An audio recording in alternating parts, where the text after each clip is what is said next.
I'm not doing it now because this is a different kind of stream, but Justice Jackson wrote one of the dumbest dissents I've ever read. Oh. We will hear argument this morning in case 25-365, Trump versus Barbara. General Sauer. Mr. Chief Justice, Here we go. may it please the court. The Citizenship Clause was adopted just after the Civil War to grant citizenship to the newly freed slaves and their children, whose allegiance to the United States had been established by generations of domicile here.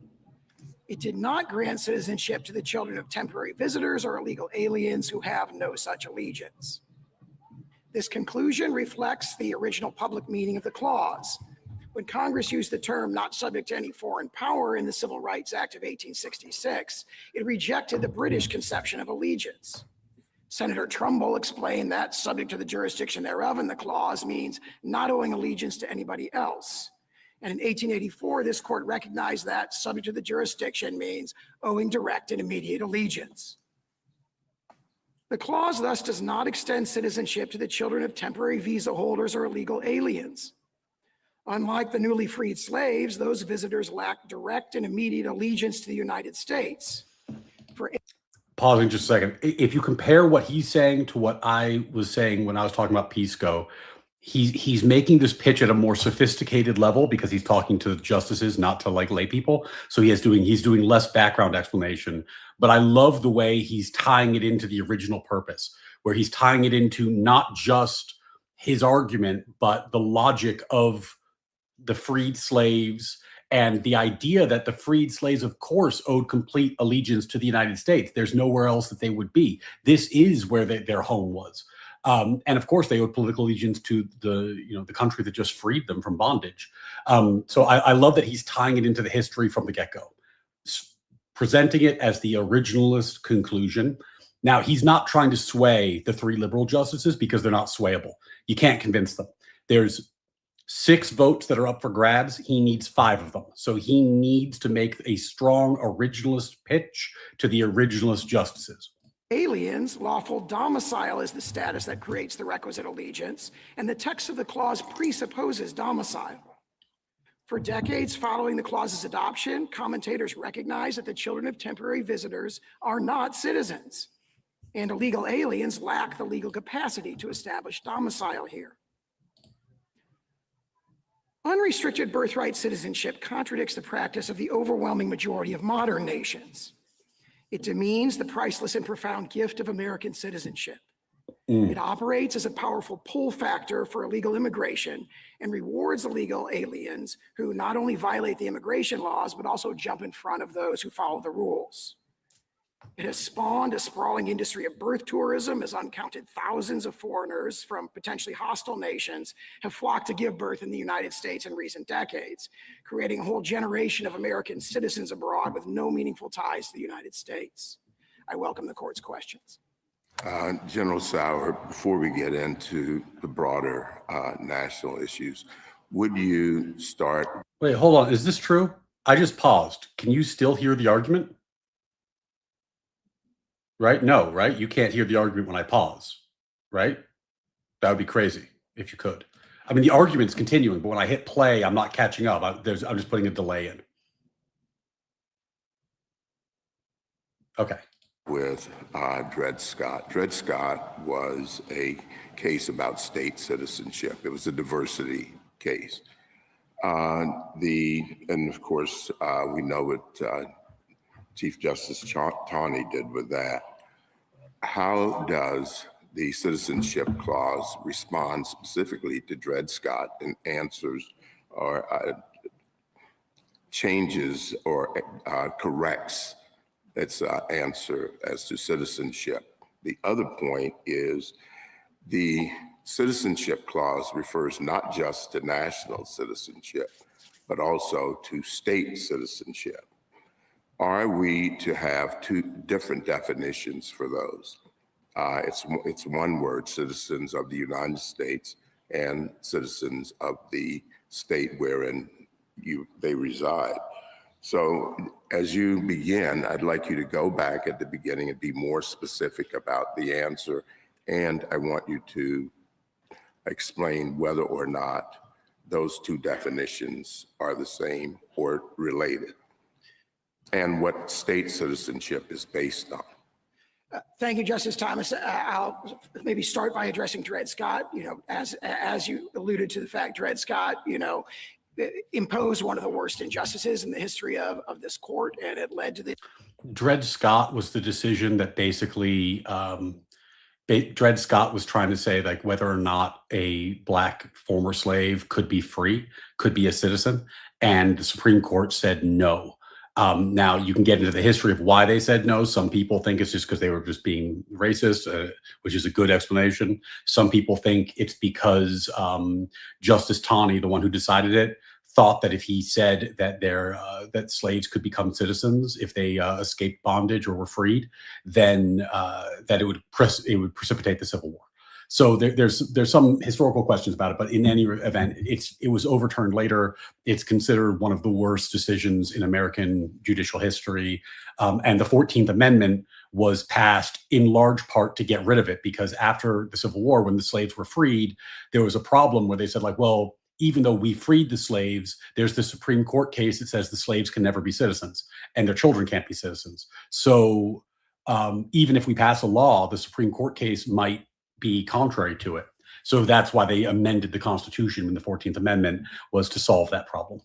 Outbreak of the Civil War. It's very clear, and this court in all of its early cases interpreting the 14th Amendment said, the one pervading purpose, the main object of the Citizenship Clause is to overrule Dred Scott and establish the citizenship of the freed slaves. And if you look at the debates in the congressional record and discussion surrounding the adoption of the Citizenship Clause, what you see is a very clear understanding that the newly freed slaves and their children have a relationship of domicile. They do not have a relationship to any foreign power. For example, there's a comment where he says, look, people have been here for 5 generations and clearly have no relationships to any foreign African potentate, or have a relationship of allegiance to the United States. And that reinforces our point that allegiance is what the word jurisdiction means. It doesn't mean regulatory jurisdiction or sort of being merely subject to the laws. They're talking and they're thinking about. Pisco tried to make this argument against me when we debated. Pisco's argument was, well, everyone knows the 14th Amendment was really aimed at the newly freed slaves, but when did the newly freed slaves have complete political allegiance to the United States? And I think I had the same answer that Sauer did, which is, of course they did. They've been here for generations. They were born here. They were raised here. Like, do we really think that some African potentate in a country they've never been to commands their political allegiance? Are they going to be drafted into the military of a country they've never seen? This seems insane. On the flip side, they've lived here their whole lives, and a war was just fought for their freedom. Their political allegiance is to the United States. So I think Sauer's answering this correctly. About it in those debates about allegiance. Now, as to your second question, if you look at the text of the clause, we believe it says, born in the United States, born or naturalized in the United States and subject to the jurisdiction thereof, are citizens of the United States and the states of which they reside. So there's a constitutional guarantee that applies to both federal or national and state citizenship. And the key point we make there is that word reside, if you look at, for example, section 1473 of Justice Story's commentaries, was understood to mean domicile. So when they say subject to the jurisdiction, and then they go on to say you're a citizen of the United States and the state in which they reside, the very text of the clause itself presupposes that the citizen is domiciled in the United States. If they're present in a state at all, they reside there. Reside means domicile in the Constitution. And we think that strongly supports our interpretation. It's textual evidence of our domicile-based theory of jurisdiction. Well, starting with that theory, you obviously put a lot of weight on subject to the jurisdiction thereof. But the examples you give to support that strike me as very quirky. Children of ambassadors, children of enemies. Blaster bought with 20 natural law memberships. Holy crap. The gray is being prayed away. Look at that. 20 of you are going to be blessed with membership to this channel thanks to your generous overlord Blasterbot.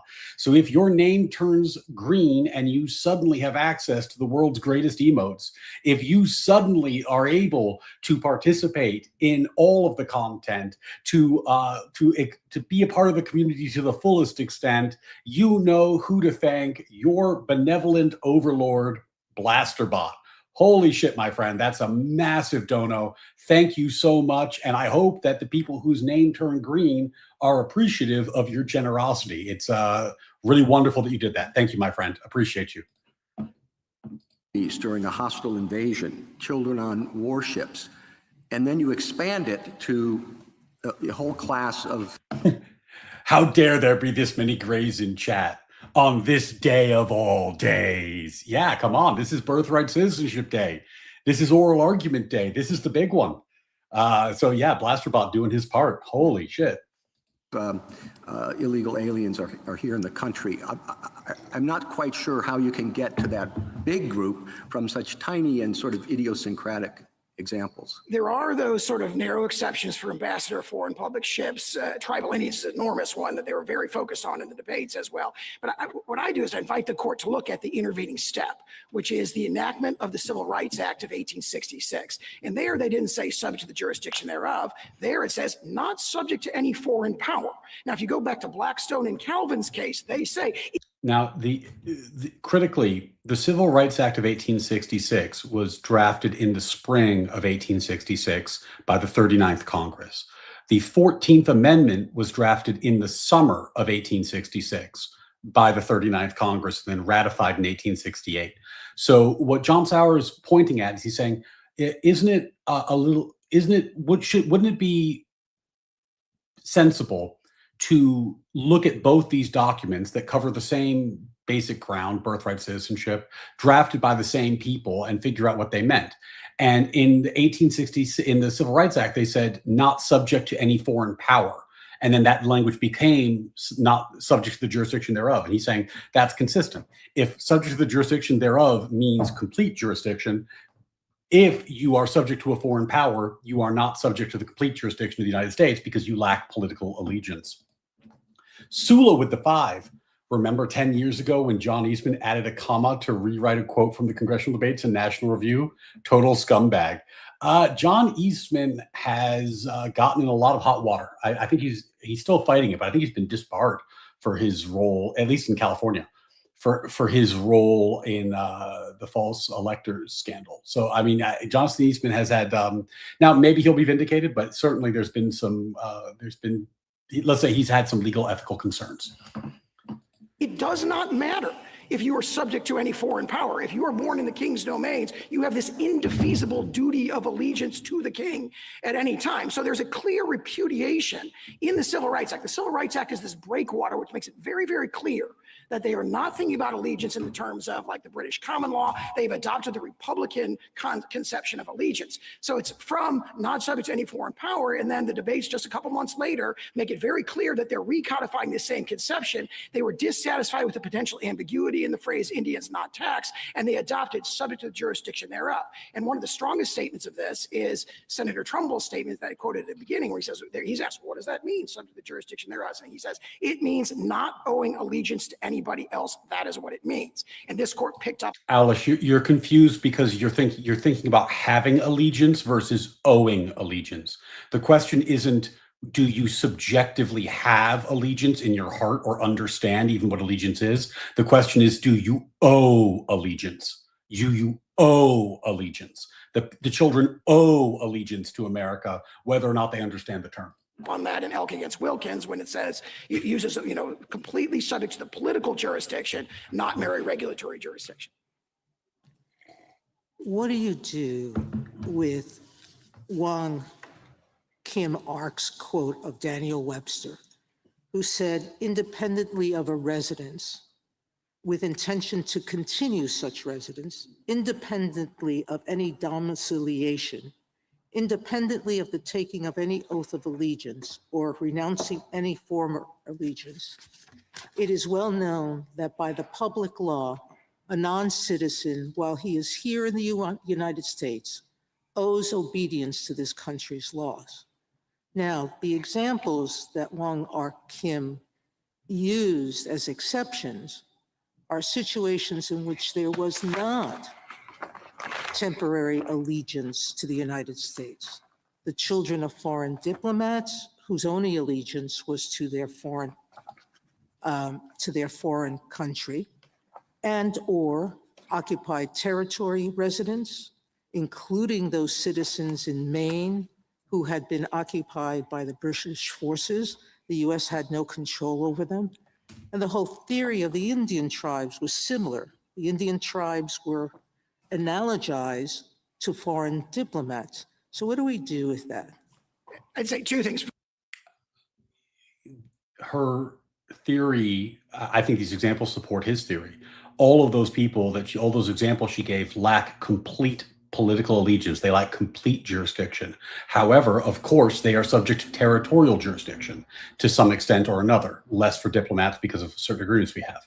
But like if an Indian Native American walked into Massachusetts and robbed a citizen and beat his wife and then was arrested, he would be prosecuted and convicted of his crimes. He's subject to the territorial jurisdiction of Massachusetts and therefore the United States, but he's not subject to the complete jurisdiction of the United States because he lacks complete political allegiance. He couldn't be drafted into the military, for example. He couldn't be charged with treason. There were limitations because he didn't owe total allegiance to the United States. I suspect this is where Sauer's going. First, as the Indian tribes, we think that's a case that strongly supports us because, of course, by 1866 and 1868, there was strong understanding that the Indian tribes were subject to the United States' regulatory jurisdiction. But not the same way that temporary foreigners were. Meaning there was a real debate going on whether the U.S. actually had jurisdiction over Indian tribes. That's why our cases, for the longest time, until that was finally settled, said, absent some act of Congress, our laws don't apply. U.S. laws don't apply to Indians on Indian lands, correct? On Indians on Indian lands, right? Keep in mind, the example I gave was they walk into Massachusetts. She's pivoting away from that and she's going to Indians on Indian land because that's different. That's the idea that they have quasi-sovereign territory. But that small difference is a big distinction. I assume Sauer's going to pick up on that. I believe you look at the Rogers decision, for example, that we cite in our brief, where they say that they are subject to the That's later. I'm talking at the time. Yes, at the time. So as to 1817. So what do you do during the debates of She does this thing where she asks the question and then she doesn't want the answer, which is okay. The 1866 Civil Rights Act and of the 14th Amendment, with the entire discussion of the people who opposed the amendment, who kept saying, we can't pass it because we're making citizens of gypsies who have no allegiance to anybody, and we're going to make citizens of Chinese people who can't be citizens because we're not going to permit them to be citizens. What do we do with those debates and the fact that the proponents of both acts said everyone who's born in the US will be citizens?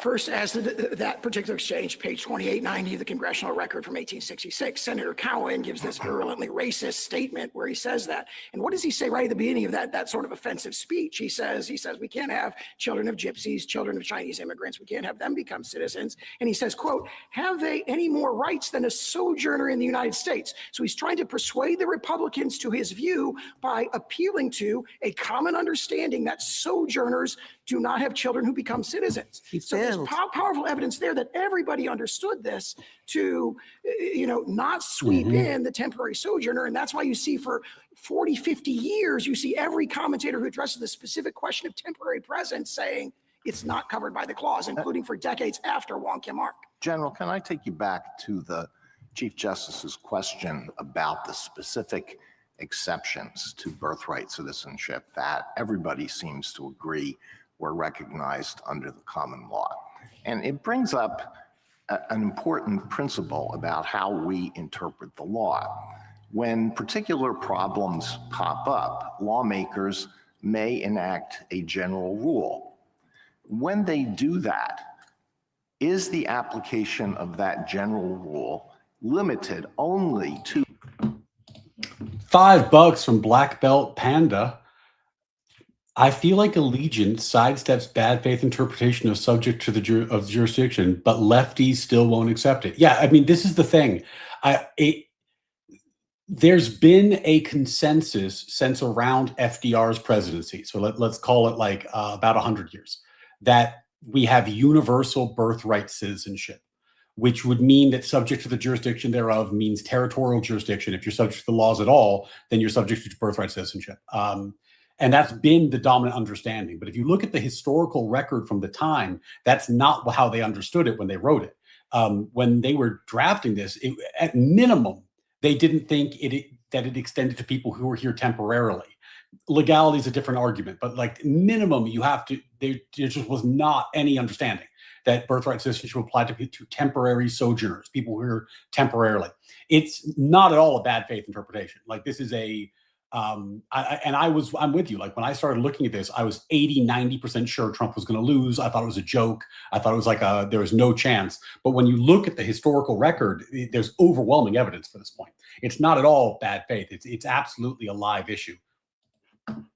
The situations that they had in mind when they adopted the general rule, or do we say they adopted a general rule, they meant for that to apply to later applications that might come up? Justice Scalia had an example that dealt with this situation. He imagined an old theft statute that was enacted well before anybody conceived of a microwave oven. And then afterwards, I like how they switched the photo. I was going to say, that doesn't sound like Justice Gorsuch. That sounds like Justice Alito. someone is charged with the crime of stealing a microwave oven. And this fellow says, well, I can't be convicted under this because the microwave oven didn't exist at that time. And he dismissed that. There's a general rule there, and you apply it to future applications. And what we're dealing with here is something that was basically unknown at the time when the 14th Amendment was adopted, which is illegal immigration. So how do we deal with that situation when we have a general rule? Yeah, I strongly agree with the way that you framed it, that there is a general principle, that's a broad principle that's adopted in the phrase subject to the jurisdiction thereof. And we submit that our theory of allegiance and domicile-based allegiance, what explains those specific exceptions that everybody was aware of, but it is broad enough to sweep in future situations. And as you pointed out, illegal immigration did not exist then. Now, the problem of temporary visitors did exist. And it's very interesting that as you look at pages 26 and 28 of our brief, commentators going from 1881 until 1922 are uniformly saying the children of temporary visitors are not included. Yes, universally, commentators tend to agree. I mean, there's probably some outliers, but it's near universal. Temporary did not count at that time. Now that logic, we say it naturally extends. It's really an a fortiori case. If you have someone who enters illegally by the 1880s, there are restrictions on immigration. If you've entered illegally, it's kind of, a well-established principle of law going back to the Code of Justinian that says you're not allowed to be there. You don't have the legal capacity to create domicile there. But I think, General Sauer, that what you just said suggests that you can't be arguing in the way Justice Alito suggests, because most of your brief is not about illegal aliens. Most of your brief is about people who are just temporarily in the country, where there was quite clearly. Yeah, the arguments for temporary are candidly much stronger than the arguments for illegality, like as I've said. And it is, by the way, I'm not trying to glaze myself, but when you hear Supreme Court justices repeat your analysis verbatim that you predicted months and months ago, it does, I hope, for those who watch the stream, give some credence to the idea that I know what I'm talking about. I think this is a correct analysis, and now that doesn't mean that they lose on illegality, but it does mean that the temporary point is much stronger. An experience of, an understanding of, that there were going to be temporary inhabitants. And your whole theory of the case is built on that group. You don't get to talking about undocumented persons until quite later and at much lesser, I think it's like 10 pages to 3 pages or something like that. So you can't really be going with Justice Alito's theory. You must be saying that there is a principle that developed, that was there at the time of the 14th Amendment. Isn't that right? We agree there's a principle there at the 14th Amendment. It is the jurisdiction means allegiance, the allegiance of and this very strongly reflected in the 19th century sources, the allegiance of an alien present in another country is determined by domicile. And that goes back to the Venus and the Pizarro. It goes through the Katza affair in 1853. It comes right up to Fong Yui Ting and Lao Al Bu that are decided shortly before Wong Kim Ark. So that's the principle. That principle clearly applies here. I also respectfully disagree. Yeah, with and that. I guess, Mr. General Sauer, where does this principle come from? Allegiance, domicile, allegiance, I think you point to a Lincoln funeral speech as your primary example of where this principle comes from. It's certainly not what we think of when we think of the word jurisdiction, and I appreciate that jurisdiction has many meanings, but the first meaning is like, if you're subject to jurisdiction, you're subject to the authority of. One doesn't say, oh, what that means is a certain kind of allegiance that domiciliaries have and nobody else does.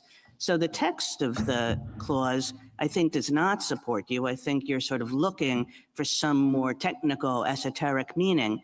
And then the question comes up. She's asking a much more polished and profound version of the same question that Pisco asked me right when the debate started at Word War Debate.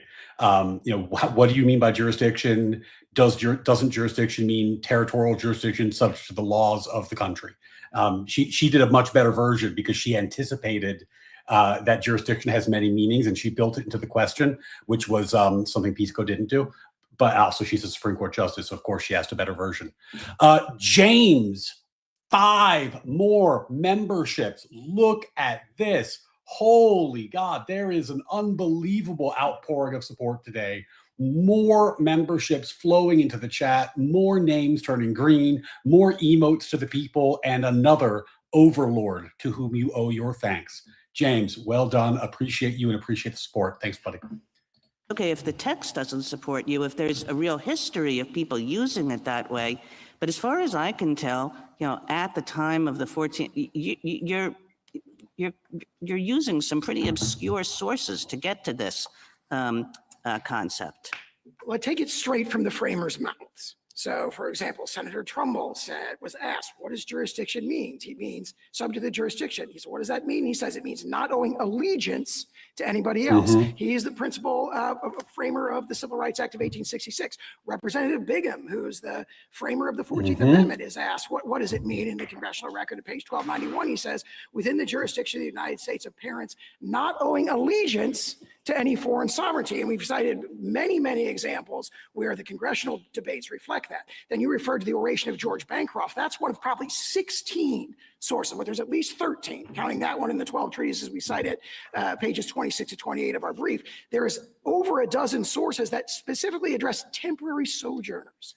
In the 5 decades after the enactment of the amendment, every single one of them says, well, temporary sojourners, their children are not included, including for 2 decades after Wong Kim Ark. So if domicile's the key linchpin to your argument, and I take it that it is, do we look at how domicile was understood in 1868? Or do we look at it how it's understood today in context of the INA? The 1868 understanding, I'm not aware of a strong difference between those. Well, here's where I'm going with it. I'm just working within your argument for a moment. Today, you can point to laws against immigration that are much more restrictive than they were in 1860. We really didn't have laws like that we do today until maybe 1880. So if somebody showed up here in 1868 and established domicile, that was perfectly fine without respect to anything, any immigration laws. There they were. And so why wouldn't we, even if we were to apply your own test, come to the conclusion that the fact that someone might be illegal is immaterial? This is Gorsuch is articulating the problem with the illegality theory perfectly. The temporary theory, I think, is different, but the illegality theory runs. This is the key question. The concept of illegality just didn't exist at the time that it was drafted or ratified. So to get there, you have to do what Alito suggested earlier, which is say that there was a general principle, and the general principle as applied to the new circumstance gives you the result. But you can't say it was the direct understanding of the people at the time because the situation hadn't arisen yet. So I think Sauer's going to go back to Alito's framework. He almost has to. So hopefully that's what he does. First cite Wong Kim Ark on that point, because Wong Kim Ark says Well, I'm not sure how much you want to rely on Wong Kim Ark. but there is a statement in there that says, so long as they are permitted to be here. So Wong Kim Ark, keep in mind that by the time they decide Wong Kim Ark in I know, but 1898. but that's 1898. Now I'm looking at 1868. You're telling me is when I should look, and the test for domicile. And the stuff you have about unlawfully present is like Roman law sources you're going to. First and second restatements as well, and But decisions of this court. so it wouldn't be the INA that would control whether you're capable of having domicile. It would be whatever the law was in 1868.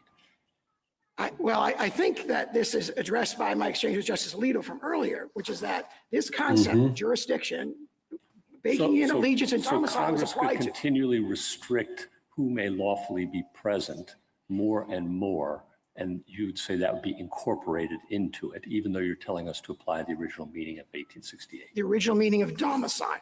And so the question is there any argument that the framers intended to preclude Congress from dictating who can and who cannot establish a lawful domicile here? I don't see any evidence of that in the congressional record, so it's a natural extension. Whose domicile matters? I mean, it's not the child, obviously. It's the parents you'd have us focus on. And, what if, is it the husband? Is it the wife? What if they're unmarried? Whose domicile? Well, in the executive order, it draws a distinction between the mother and the father. It's really the mother's domicile. I think that would matter. Well, there, but because that's 1868 matters, you're telling us. So what's the answer? The 1868 sources talk about parental. I'm not aware of them drawing a distinction between mother or father, but they say the domicile of the child follows the domicile of the parents. And how are we going to determine domicile? I mean, would we use contemporary sources on what qualifies as domicile in a state? So I think what you're saying, oh, by the way, Chipingra with another membership. Look at that. The green is just reigning supreme today. Green is just raining down on the chat. Names are turning green, left, right, all over the place. Unbelievable. Unbelievable. Thank you, Chipingra, for all your support. And Chipingra would be mad at me if I didn't say, like the stream. Like the stream. Get eyes on the stream. Support the stream. Hit the like button. So what you're seeing here from Gorsuch, by the way, is he's lasering in on the illegality issue. He hasn't really talked about the temporary issue. And this is a great example of why I was saying there's a big difference between the two in terms of the strengths of their argument.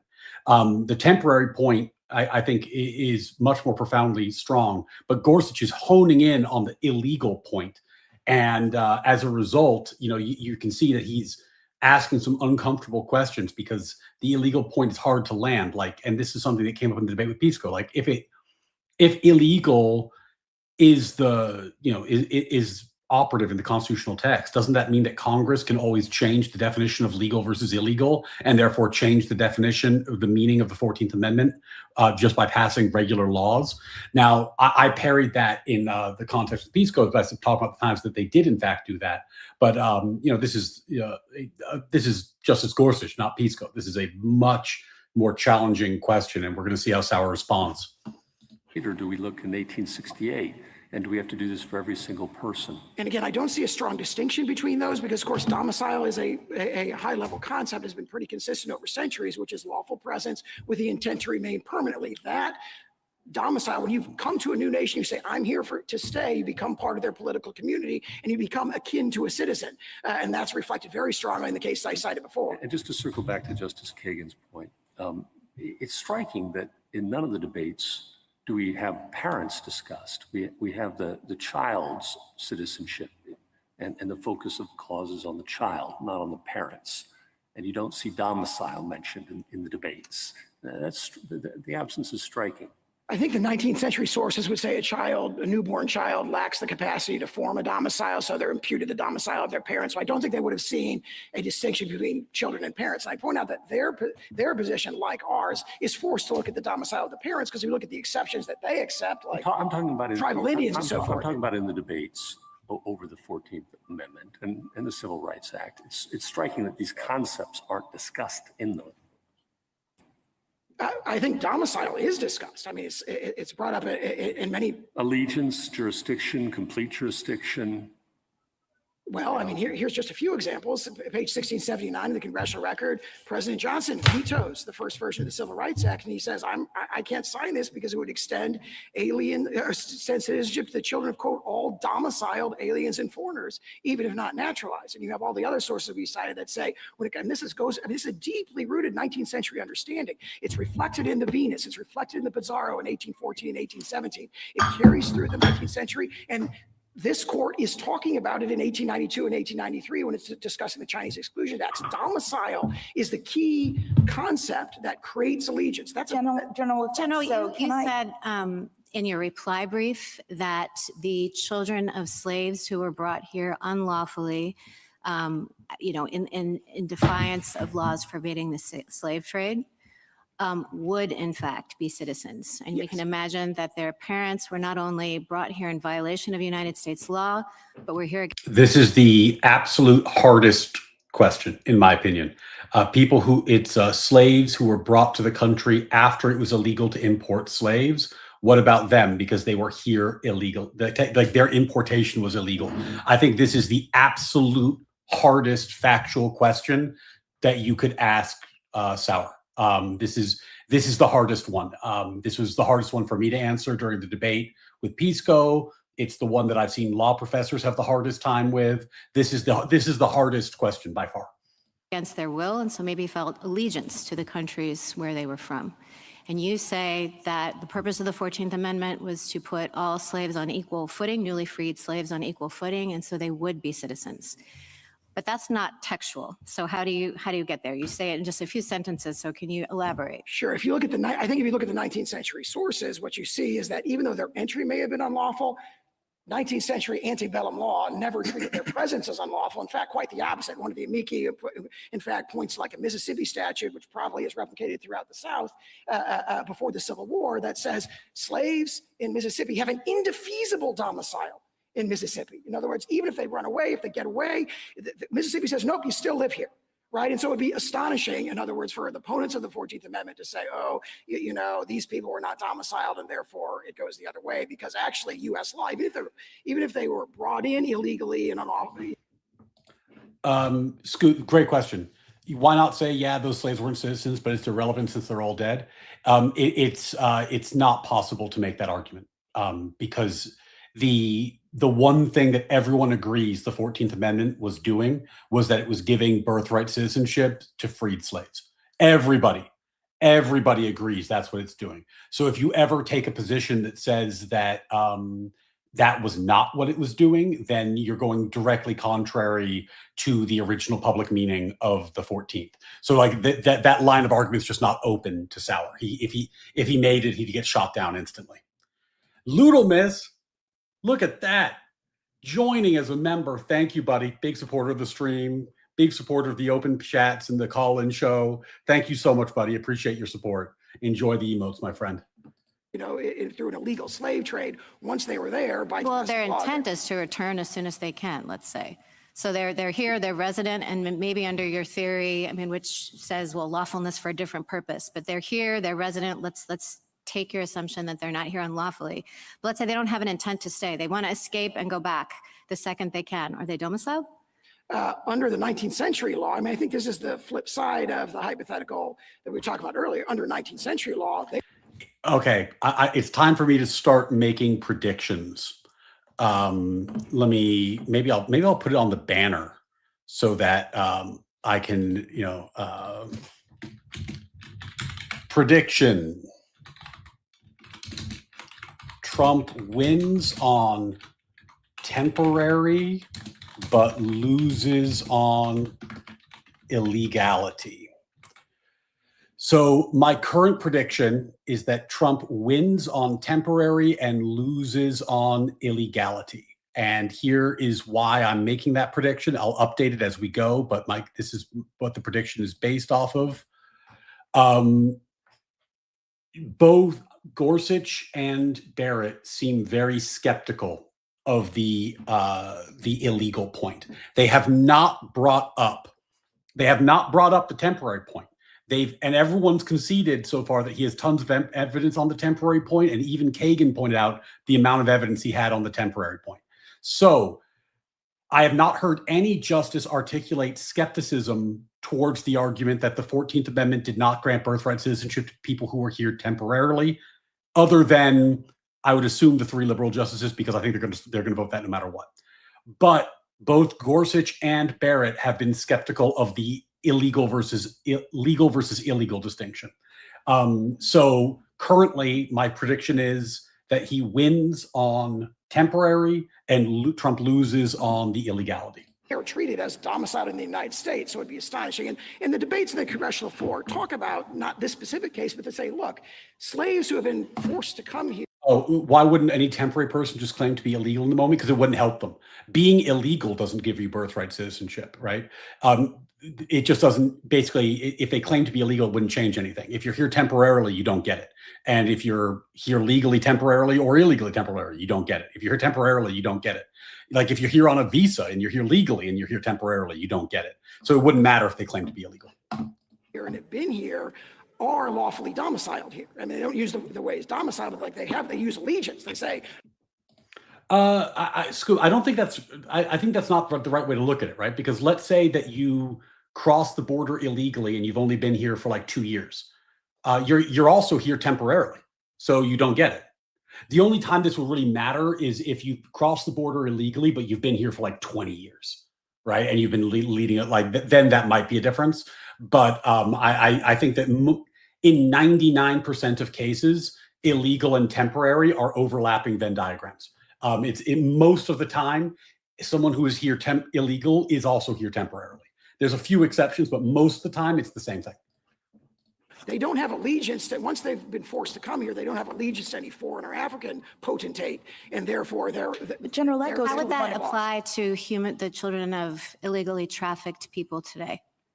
Would the same reasoning apply? It would turn on whether the parents are lawfully domiciled in the United States. So if they're brought in illegally, but then they choose to remain and they want to remain and they're domiciled, you would say that their lawful presence is not dictated by whether they were brought here lawfully or not. And that's different from someone who, say, crosses the border unlawfully. Yeah, I think it would turn on whether their presence is lawful. General, In other words, That's the same response I gave Pisco.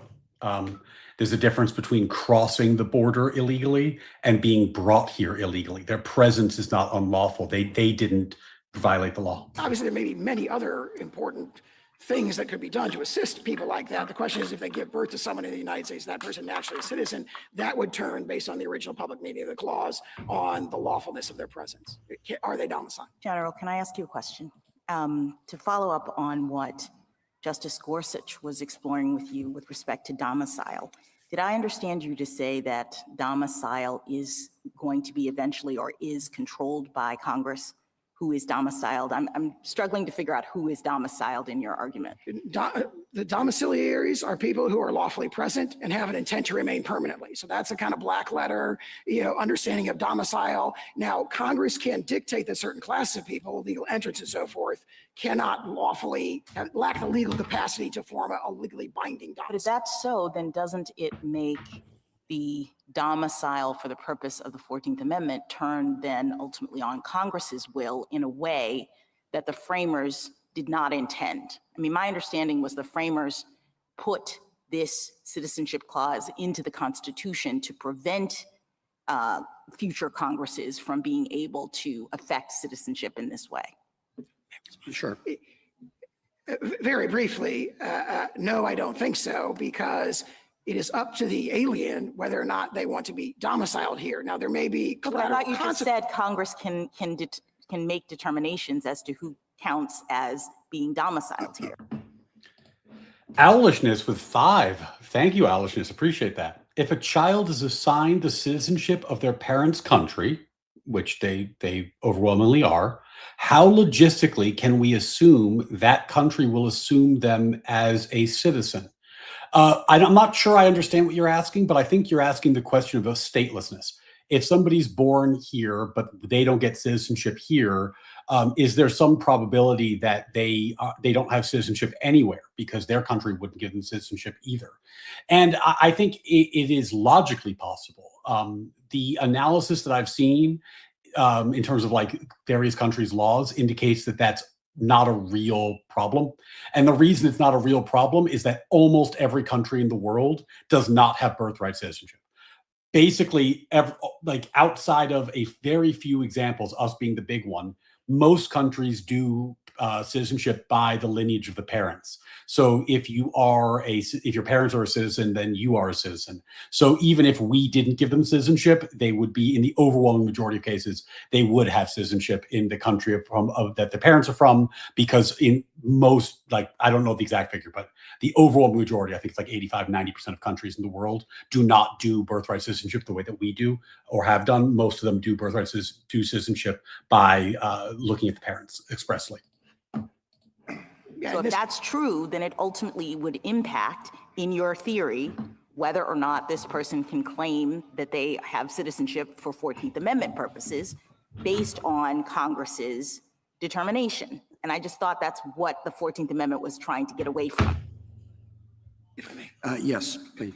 Very briefly, I just point you to the discussion in Professor Werman's amicus brief where he talks about this is not a new problem.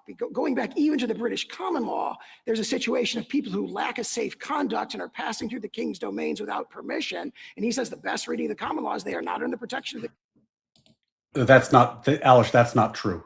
Like, for example, if a Chinese family comes here for birth tourism and they have a child in America, and then they take the child back to China, the child has dual citizenship. They have citizenship. They have Chinese citizenship and U.S. citizenship.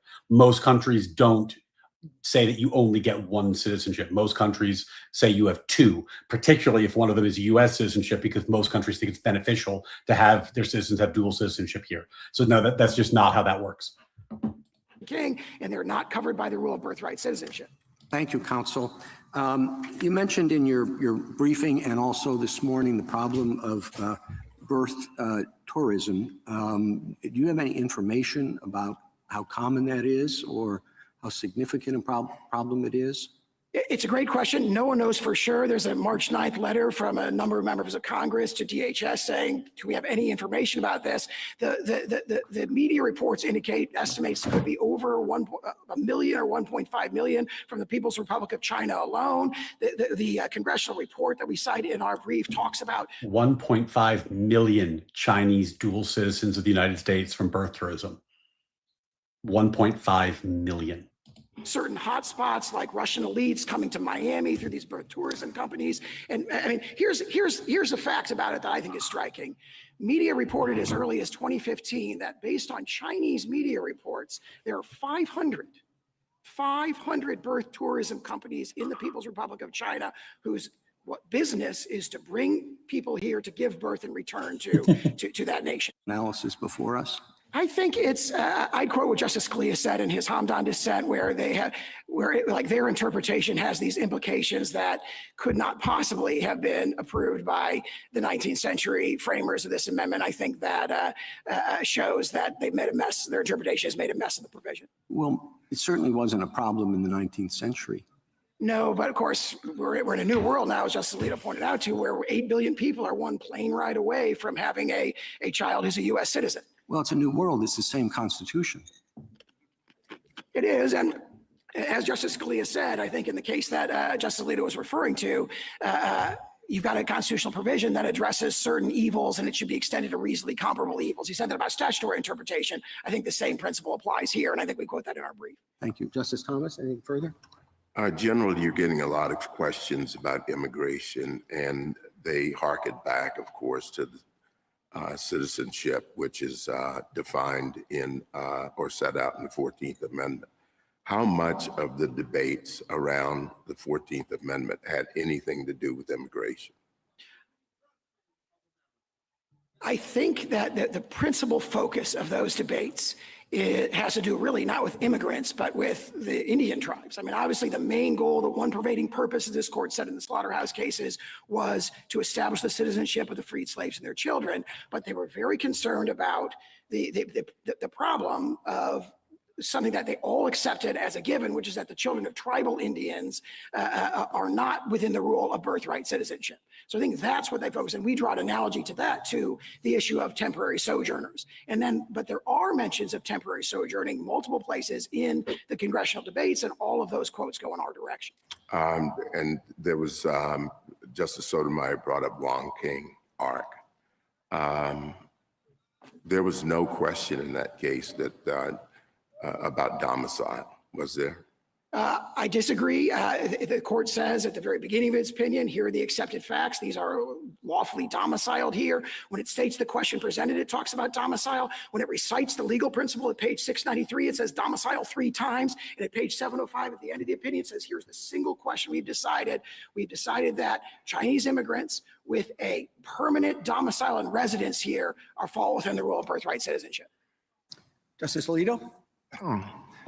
Under the minimum definition of domicile, which I think existed in 1868 and continues to exist today, a person's domicile is the place where he or she intends to make a permanent home. Now, normally you would think that a person who is subject to arrest at any time and removal could not establish domicile. This is the argument for the illegality point. Alito's making it powerfully. But we have an unusual situation here because our immigration laws have been ineffectively and in some instances unenthusiastically enforced by federal officials. So there are people who are subject to removal at any time if they are apprehended and they go through the proper procedures. But they have, in their minds, made a permanent home here and have established roots. And that raises a humanitarian problem. And I wonder if you could address that.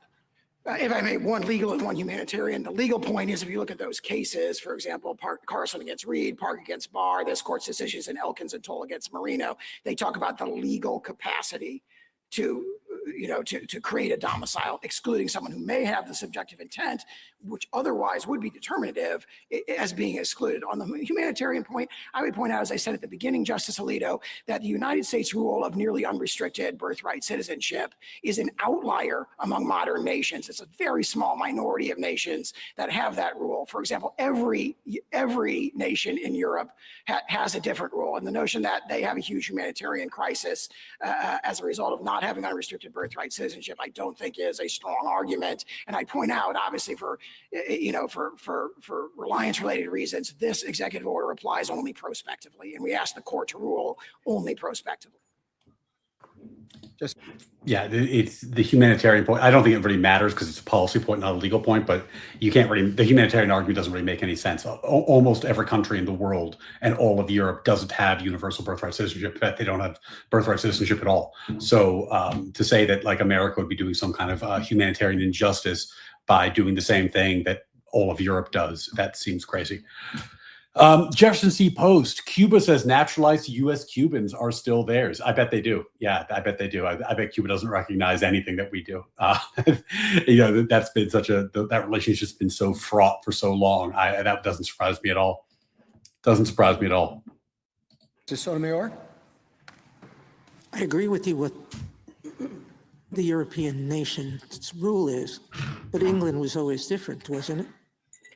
Not until 1983 it changed to the That's not quite true. The Wong Kim Ark does a wonderful job of laying out the English rule. He said in 1983 they changed, and then she says Wong Kim Ark lays out the English rule. It's like, well, he said they changed in 1983. You're talking about a case from 1898. So yeah, the case from 1898 did not cover what he was talking about. And you claim it was different, but there isn't any treatises or scholars who say it's different. English rule was always by birth. Other countries were not by birth. Let me just go to the implications of what you're asking us to do. You are asking us to overrule Wong Kim Ark? Well, there Wong Kim Ark's parents were domiciled in the US, but they owed loyalty to China. They eventually returned to China. So they didn't have a primary allegiance to the United States. So you're not asking that. Are you asking us He should say, I'm not asking you to overrule Wong Kim Ark. I'm asking you to limit it to its holding. That's what he should say. to overrule then our cases, one of which said that a child of illegal aliens was a citizen? You're asking us to overrule that. No, first of all, we're not asking you over to rule Wong Kim Ark. We agree you with the are holding of asking Wong us Kim Ark to- and much of the reasoning. And then as to those later cases starting in 1966, where the court makes sort of, unreasoned references to this Wait a issue, minute, we think him top you loose. The respondent unlawfully overstayed her visa and gave birth to a child here. That's he's going to say that's dicta. It's not the holding of the case. The court, Harlan II, wrote, the child is, of course, an American citizen. That person wasn't domiciled here lawfully. So you're asking us to overrule that case. I wouldn't say we're asking you to overrule. We think that's similar to a drive-by jurisdictional ruling where there's a simple statement that's not debated. There's no further analysis of it. There's really an assumption there. And we think that's similar to cases where the court just assumes jurisdiction without discussing it. When we ruled in Trind that Indians could not become citizens, the government then after began to unnaturalize many Indians who had been sworn in as citizens. You asked us to concentrate only on the prospective nature of the citizen's order. But the logic of your position, if accepted, is that this president or the next president or a Congress or someone else could decide that it shouldn't be prospective. There would be nothing limiting that, according to your theory. If, as we asked, the court confines its ruling to prospective relief only, which it did in No, I'm Sessions. saying to you, that's what you're asking us for relief right now. I'm asking whether the logic of your theory would permit what happened after the court's decision in Trin, that the government could move to unnaturalize people who were born here of illegal residents. No, we believe the court should do what it did in Sessions against Morales-Santana, where there was a ruling that would have deprived people who are already citizens of citizenship, and the court said this applies prospectively only, and we think that's the appropriate course here. But that's not what we did in Trin. We think that Sessions provides the proper course here, and that's what we're asking. We are not asking for any retroactive relief. Justice Kagan? General, I think even your brief concedes that the position you're taking now is a revisionist one with respect to a substantial part of our history. And I think that that's in large part because of Wong Kim Ark and the way people have read that case, which of course was in the late 19th century, and have read it ever since then. And what that case suggests is, there's a very clear rationale. You say, it says the word domicile a bunch of times, which it does. It's a long opinion. It says a lot of things. But the rationale of the case is really quite clear. It says there was this common law tradition. It came from England. We know what it was. Everybody got citizenship by birth, except for a few discrete We were asking you to limit it to its holding. It has to be his answer.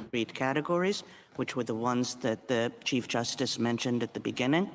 And that tradition carried over to the United States. And then what the 14th Amendment did was accept that tradition and not attempt to place any limitations on it. And so that was the clear rationale, a clear rationale that is diametrically different from your rationale. And everybody took Wong Kim Ark to say that, and to say that as a result of that, of course, birthright citizenship was the rule. And I think everybody has believed that for a long, long time. And I guess my question is this. You have a story about the reasons why we should go back to what you view as the original meaning. And given the long history of this country's understanding about birthright citizenship, what would it take? What do you think it should take to accept that story? in terms of the magnitude of the evidence that we would need to see in order to accept this revisionist theory and in order to change what I think people have thought the rule was for more than a century. Let me make 2 points in response to that, one historical and one legal.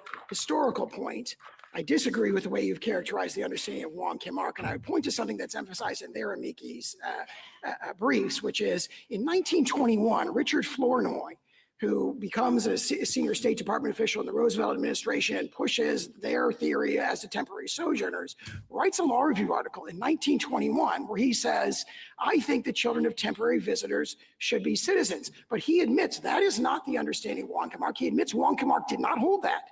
And he admits that there's an array of authorities that go against him. He talks about careful and reliable, high authorities. And that's referring to the consensus that we point out in pages 26, 28 of our brief. We've got 12 treatises from 1881 to 1922 that all say, including for decades after Wong Kim Ark, that say children of temporary sojourners are not included. What happens between 1921 and the 1930s? Well, Mr. Flournoy became a senior State Department official, and he adopted that as the policy of the Roosevelt administration. So their argument is basically saying there wasn't this consensus going back to 1898. The consensus, as their own author admits, goes entirely in the opposite direction.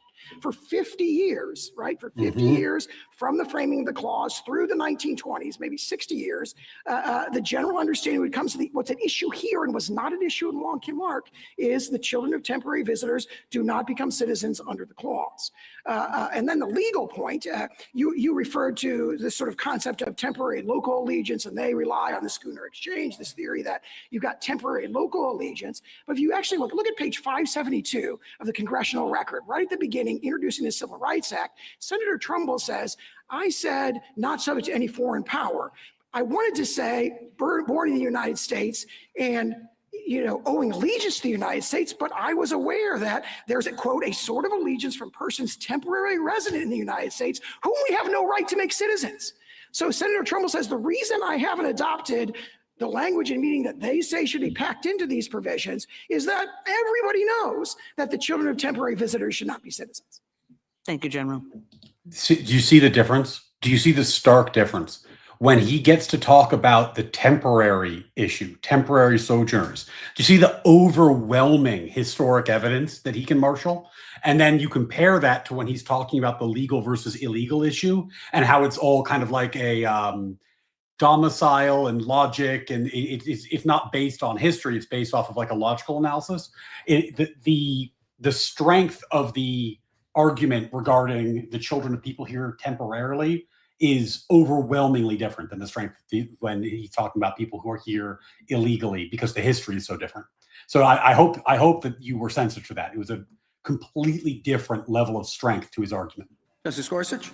Just to follow up on that point, General, one interesting counterpoint about the understanding of Wong Kim Ark that followed with respect to temporary sojourners. And I take you've got your well-taken points.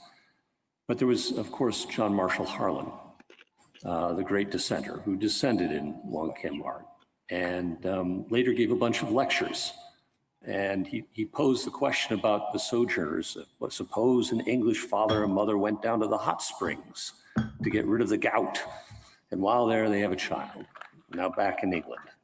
Is that child a citizen of the United States, born of the jurisdiction thereof by mere accident of birth? And he says, under Wong Kim Ark, he is.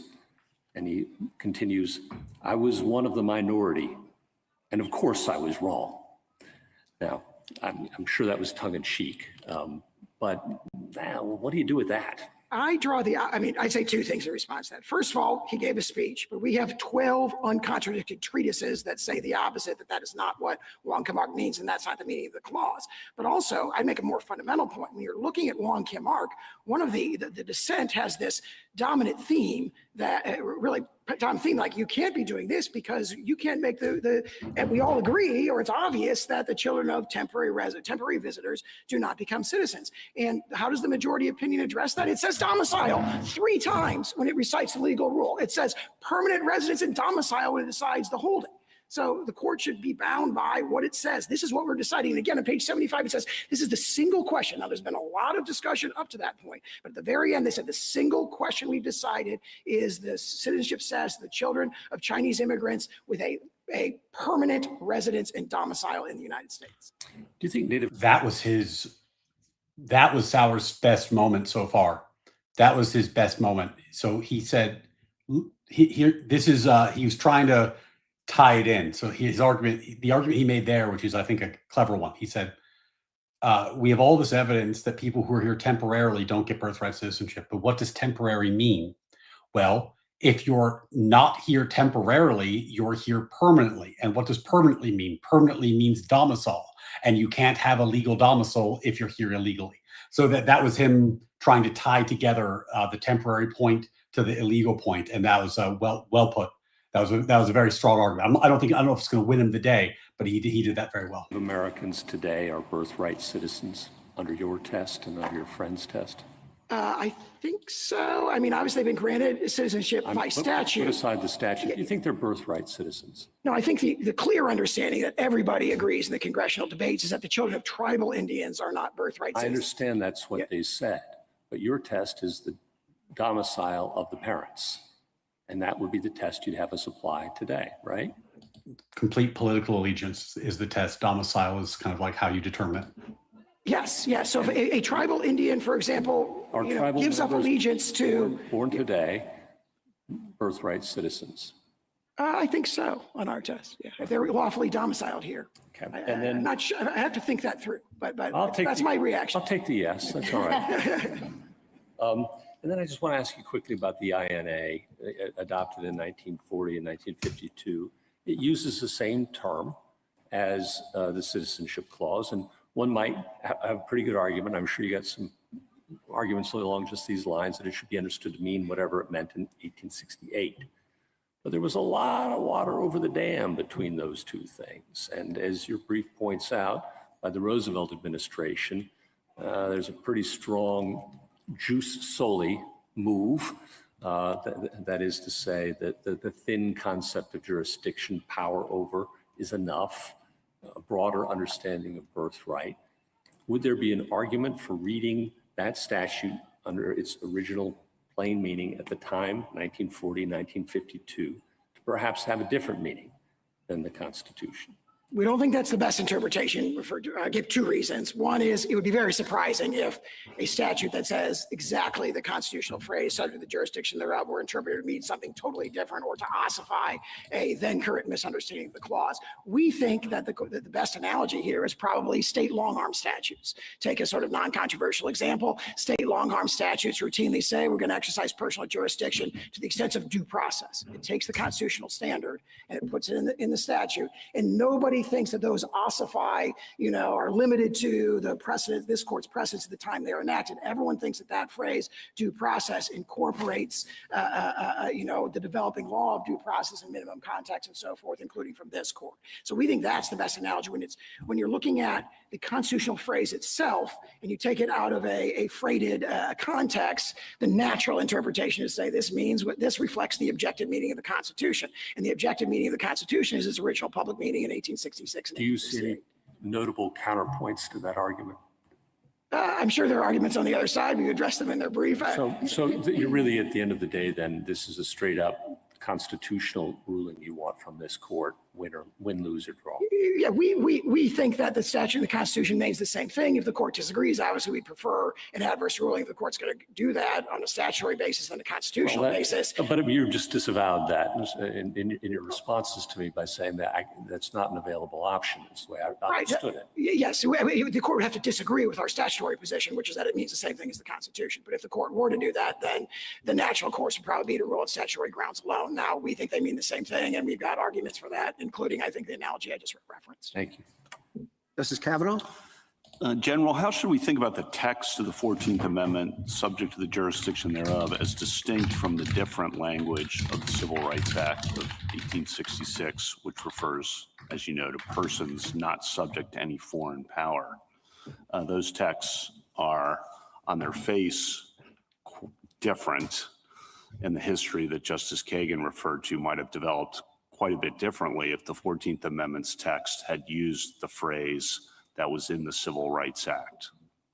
That's an excellent point, and this court has held in multiple cases, Heard against Hodge and General Building Contractors, has recognized that they were intended and they did mean the same thing. And that's powerfully reinforced by the congressional debates, where really what they're discussing is they say they were dissatisfied with the language in the Civil Rights Act because the phrase Indians not taxed they thought was ambiguous. And so they switched to the affirmative statement as opposed to the negative statement. The affirmative statement is subject to the jurisdiction thereof, but there's express statements in the congressional record essentially that we're doing the same thing. And that is what this court's case law has reflected. Why didn't they say the same thing? Again, it appears they preferred the sort of positive formulation subject to the jurisdiction thereof as opposed to not subject to any foreign power. And again, there's a deep concern and lengthy discussion of the potential ambiguity in the Civil Rights Act thing. They want to eliminate an ambiguity, but do the same thing. And I think that that's very strongly reflected in those debates. By the time of the 1940 and 1952 congressional actions, where Congress repeats subject to the jurisdiction thereof, given Wong Kim Ark, one might have expected Congress to use a different phrase if it wanted to try to disagree with Wong Kim Ark on what the scope of birthright citizenship or the scope of citizenship should be.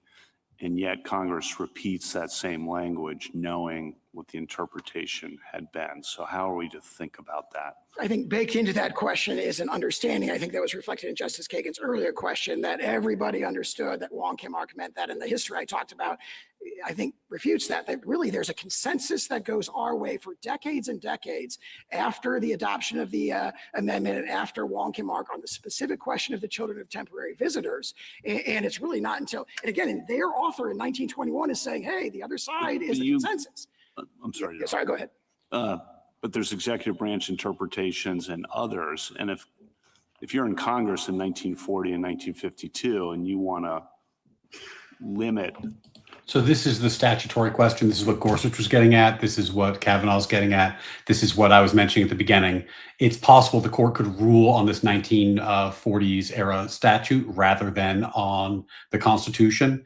They could say that this, Trump loses because the law is to the contrary, even if the Constitution and never reach the constitutional question. So that's what they're probing right now. The scope of Wong Kim Ark or to eliminate ambiguity, why do you repeat the same language rather than choosing something different? For example, you could use the language from the Civil Rights Act of 1866 or some similar formulation if your idea in 1940 and 1952 was to not have ambiguity or not have an overly broad scope. I think if you look at the structure of that statute where it's 1401A and then B through H, A, and it says these are the people who are entitled to birthright citizenship.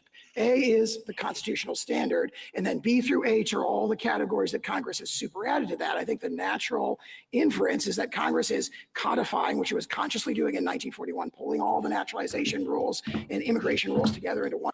If the court, that's a great question. If the court rules that the statute controls and they never reach the constitutional question, the way Trump would force the constitutional question is to get Congress to change the law.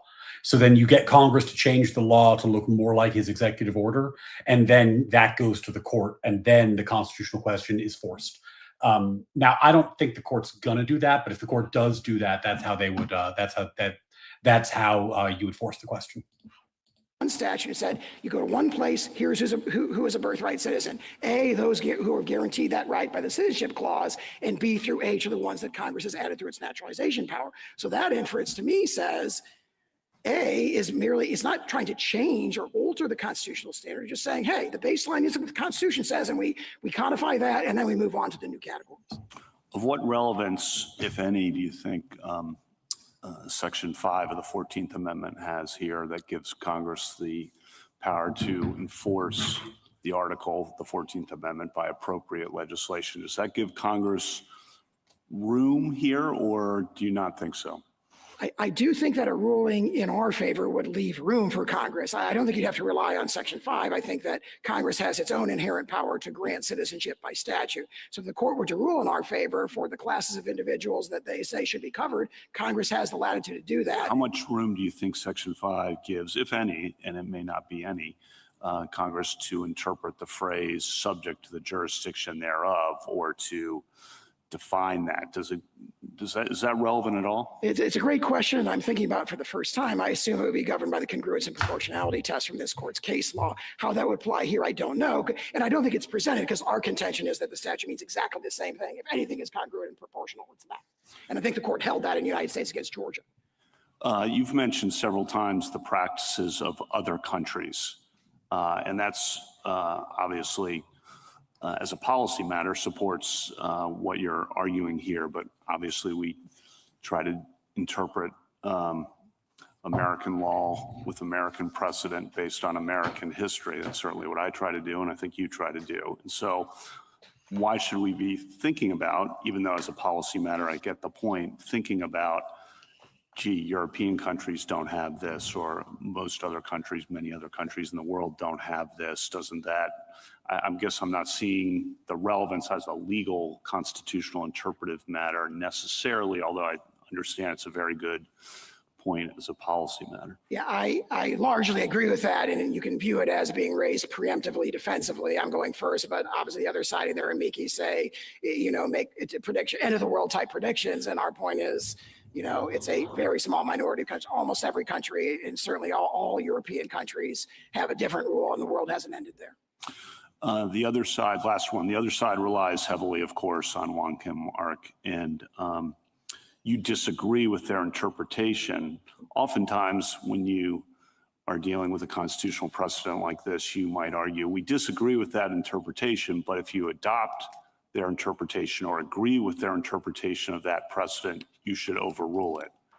And you haven't made that argument here, and I'm just giving you an opportunity to explain why you haven't. Because we think it's totally unambiguous in Wong Kim Ark that the holding relates to domiciled aliens. And so we strongly agree with the holding. We think domicile was the touchstone, and we think that's not a coincidence for the reason I maybe speculate a little bit when I was talking to Justice Gorsuch about how the dissent raises this, and then the majority's like, we're putting domicile in there, so we know that the absurd conclusion that they say would come from this isn't there. But also domicile as kind of the sort of relationship that creates this relationship of allegiance that makes you part of a political community if you're an alien from another country. That's deeply rooted in their understanding when they're doing it. They talk about domicile in Yikwo against Hopkins in the 1892 and 1893 cases, and there's this deeply rooted understanding, again, that goes all the way back to the early 19th century. So we think that's a really important conception. So I mean, we disagree with some of the dicta in Wong Kim Ark that we discuss, and we think there's dicta that goes our way that the other side overlooks.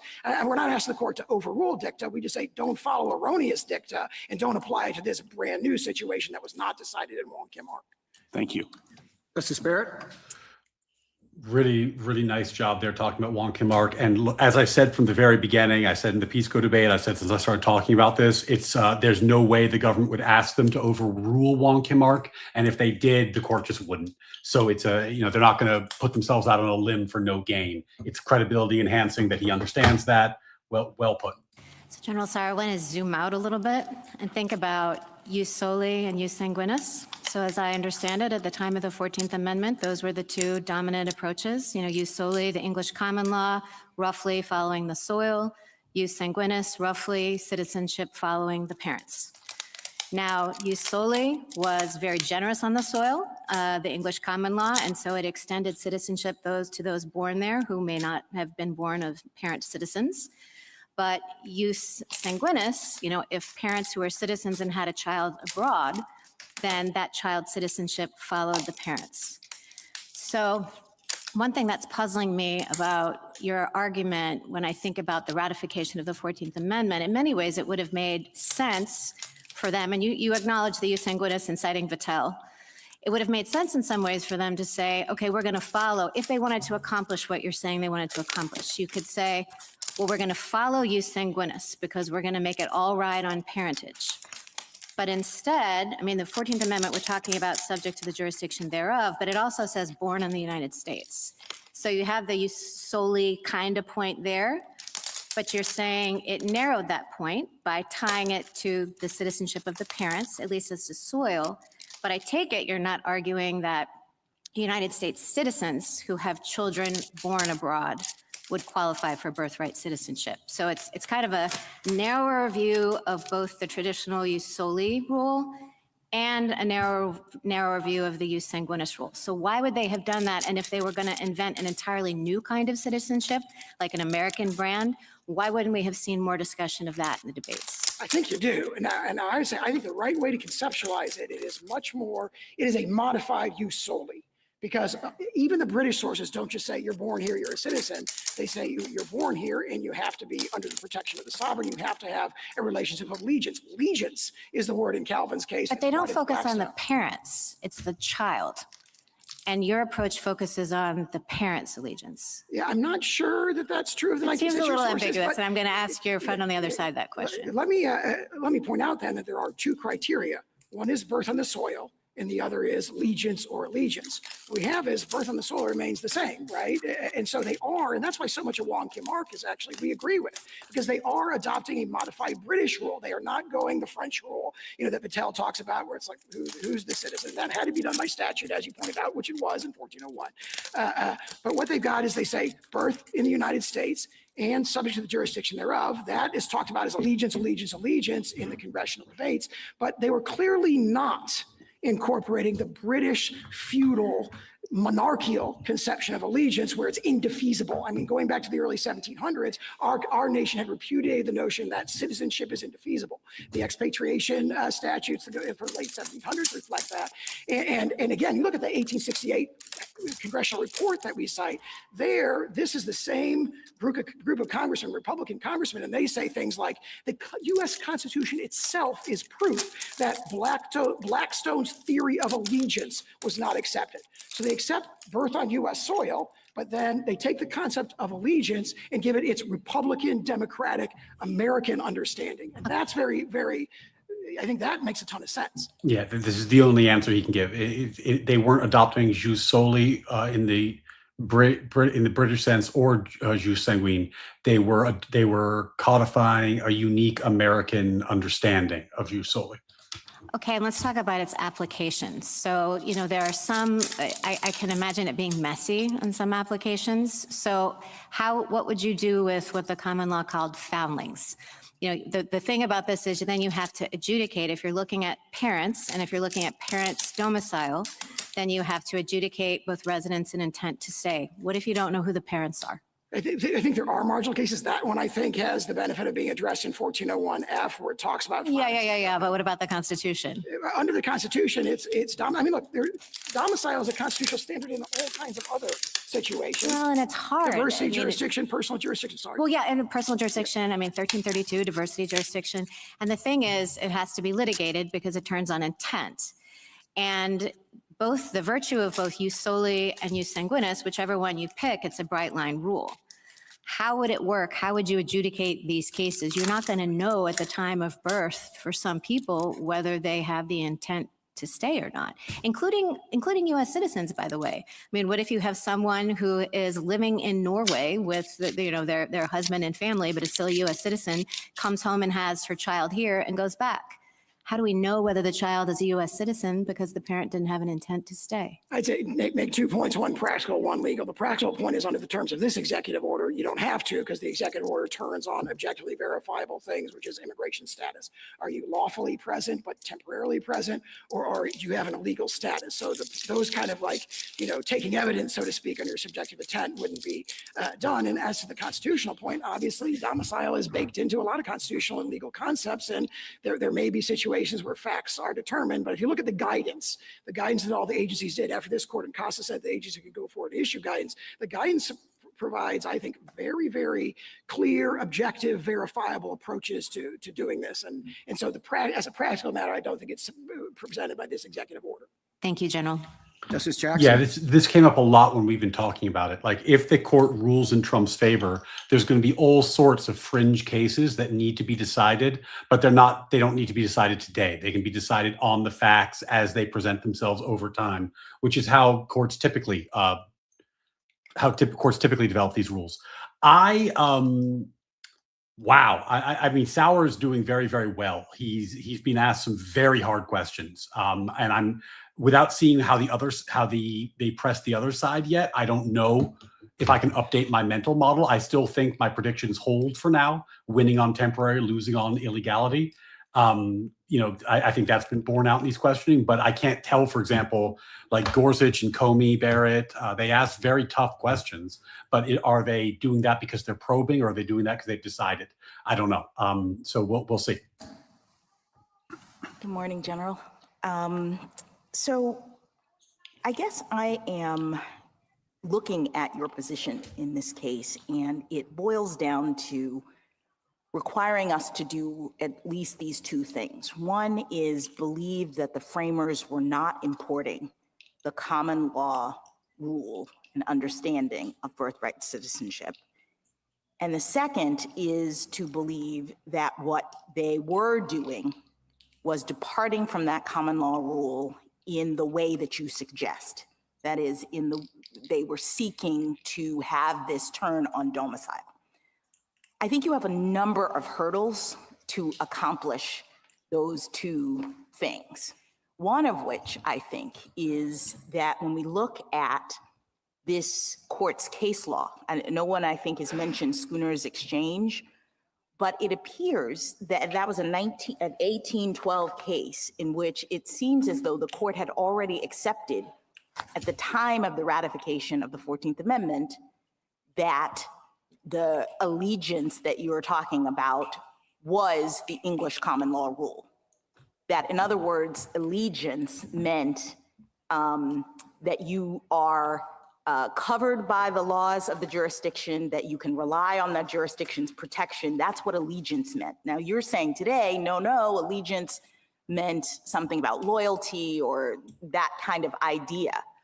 But if the Supreme Court had, prior to the 14th Amendment, established that allegiance meant the common law definition, I think your first hurdle is to help us understand why we would believe that when the 14th Amendment was ratified, the framers weren't just incorporating what we had previously said it meant.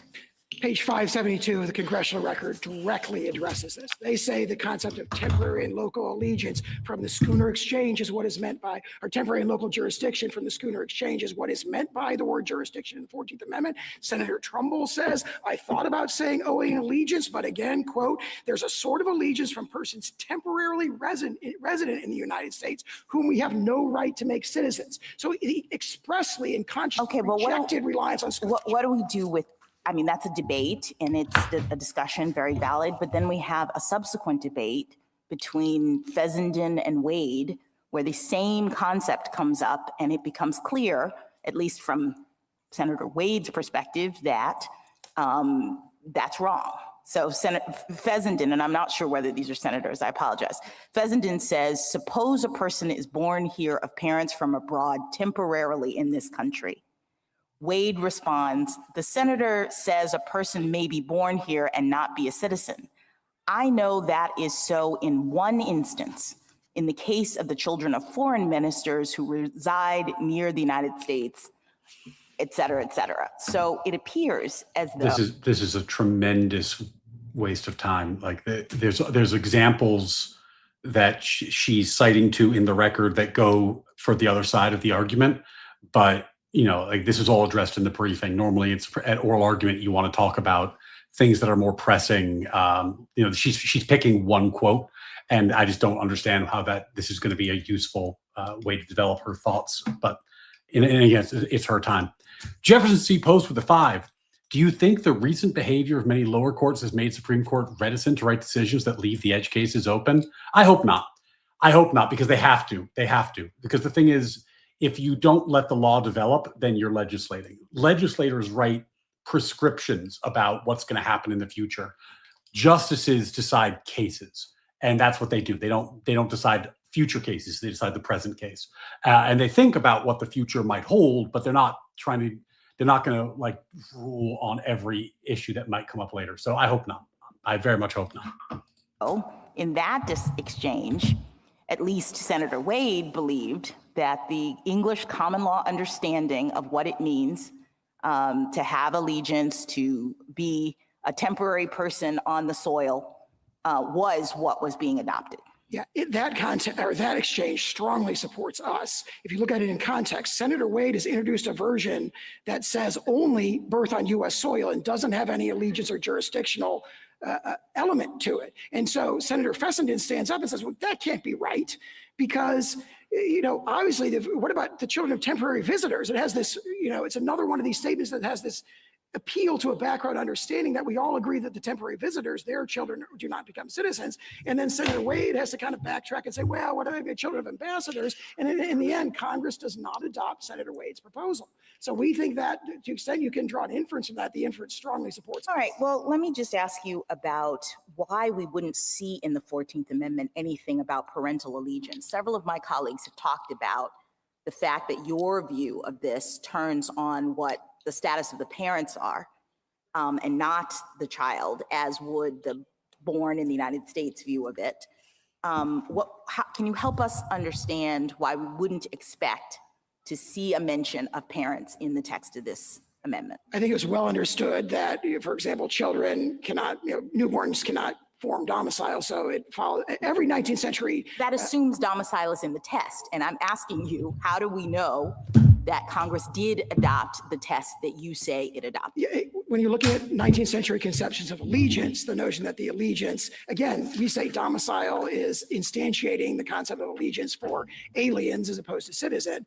All of that, the 19th century understands the newborn's domicile, its allegiance follows the allegiance of the parents. And I point out that their theory relies on parental. Yep. This is what I mean. Like Justice Jackson just doesn't use the time judiciously. It's not that it's just frustrating because it's inefficient. Allegiance as well, because they recognize the exceptions for, hostile invading armies, for tribal Indians, for ambassadors. Again, the child's allegiance status, even on their view, turns on the status of the parent. What do we do with Professor Mueller's amicus brief and the historical record and the fact that even at times in this country where we understood that the other question is that like she already knows what she's going to do. So, like what is the question for, right? She already knows how she's voting. The parents were declared enemies of the United States. I'm talking about World War II and Japanese internment. Babies born in that circumstance were given birthright citizenship. So it seems as though this concept of allegiance of the parents really wasn't driving birthright citizenship, at least at this period of our history. So are you saying this is wrong or they shouldn't have gotten birthright citizenship? Well, if they were domiciled here, yes, they should have. If they were temporarily present, then no. But the executive practice, we can see from the 1930s. How does the temporary presence run with your concept of allegiance? I'm not sure I understand. So can you be clear? Are you saying that only people who are domiciled here, as you define it, can form the necessary loyalty to the United States? It's not allegiance is not a question of subjective loyalty. Okay. Oh, it is something you owe. It's a Yes, it's not subjective. It's what you owe. You owe it. You owe it because you're trying to naturalize. You owe it because you're trying to become American. You owe it because in the Civil War context, you signed a declaration of intent saying that you renounce foreign powers and that you owe your allegiance. It's not what you feel in your heart. It's what you owe. Exactly right. Typical relationship between the citizen, whether they want it or not, they have that allegiance. And I think it's powerfully. On the basis of what? Domicile. I mean, that's what it says in so many words in the Venus and the Pizarro. It says, look, if you're talking about an alien, if they're just temporarily passing through, no, they don't have allegiance. But if they've made it their permanent home, they become part of our political community and they are analogous or akin to citizens. All right, just quickly, because I'm. Well put. Well done. Ludelmitz with the 5. Is a temporary person on the soil like a free man on the land? Plus, no people are temporary. Ludel, I have bad news for you. All people are temporary. Deep.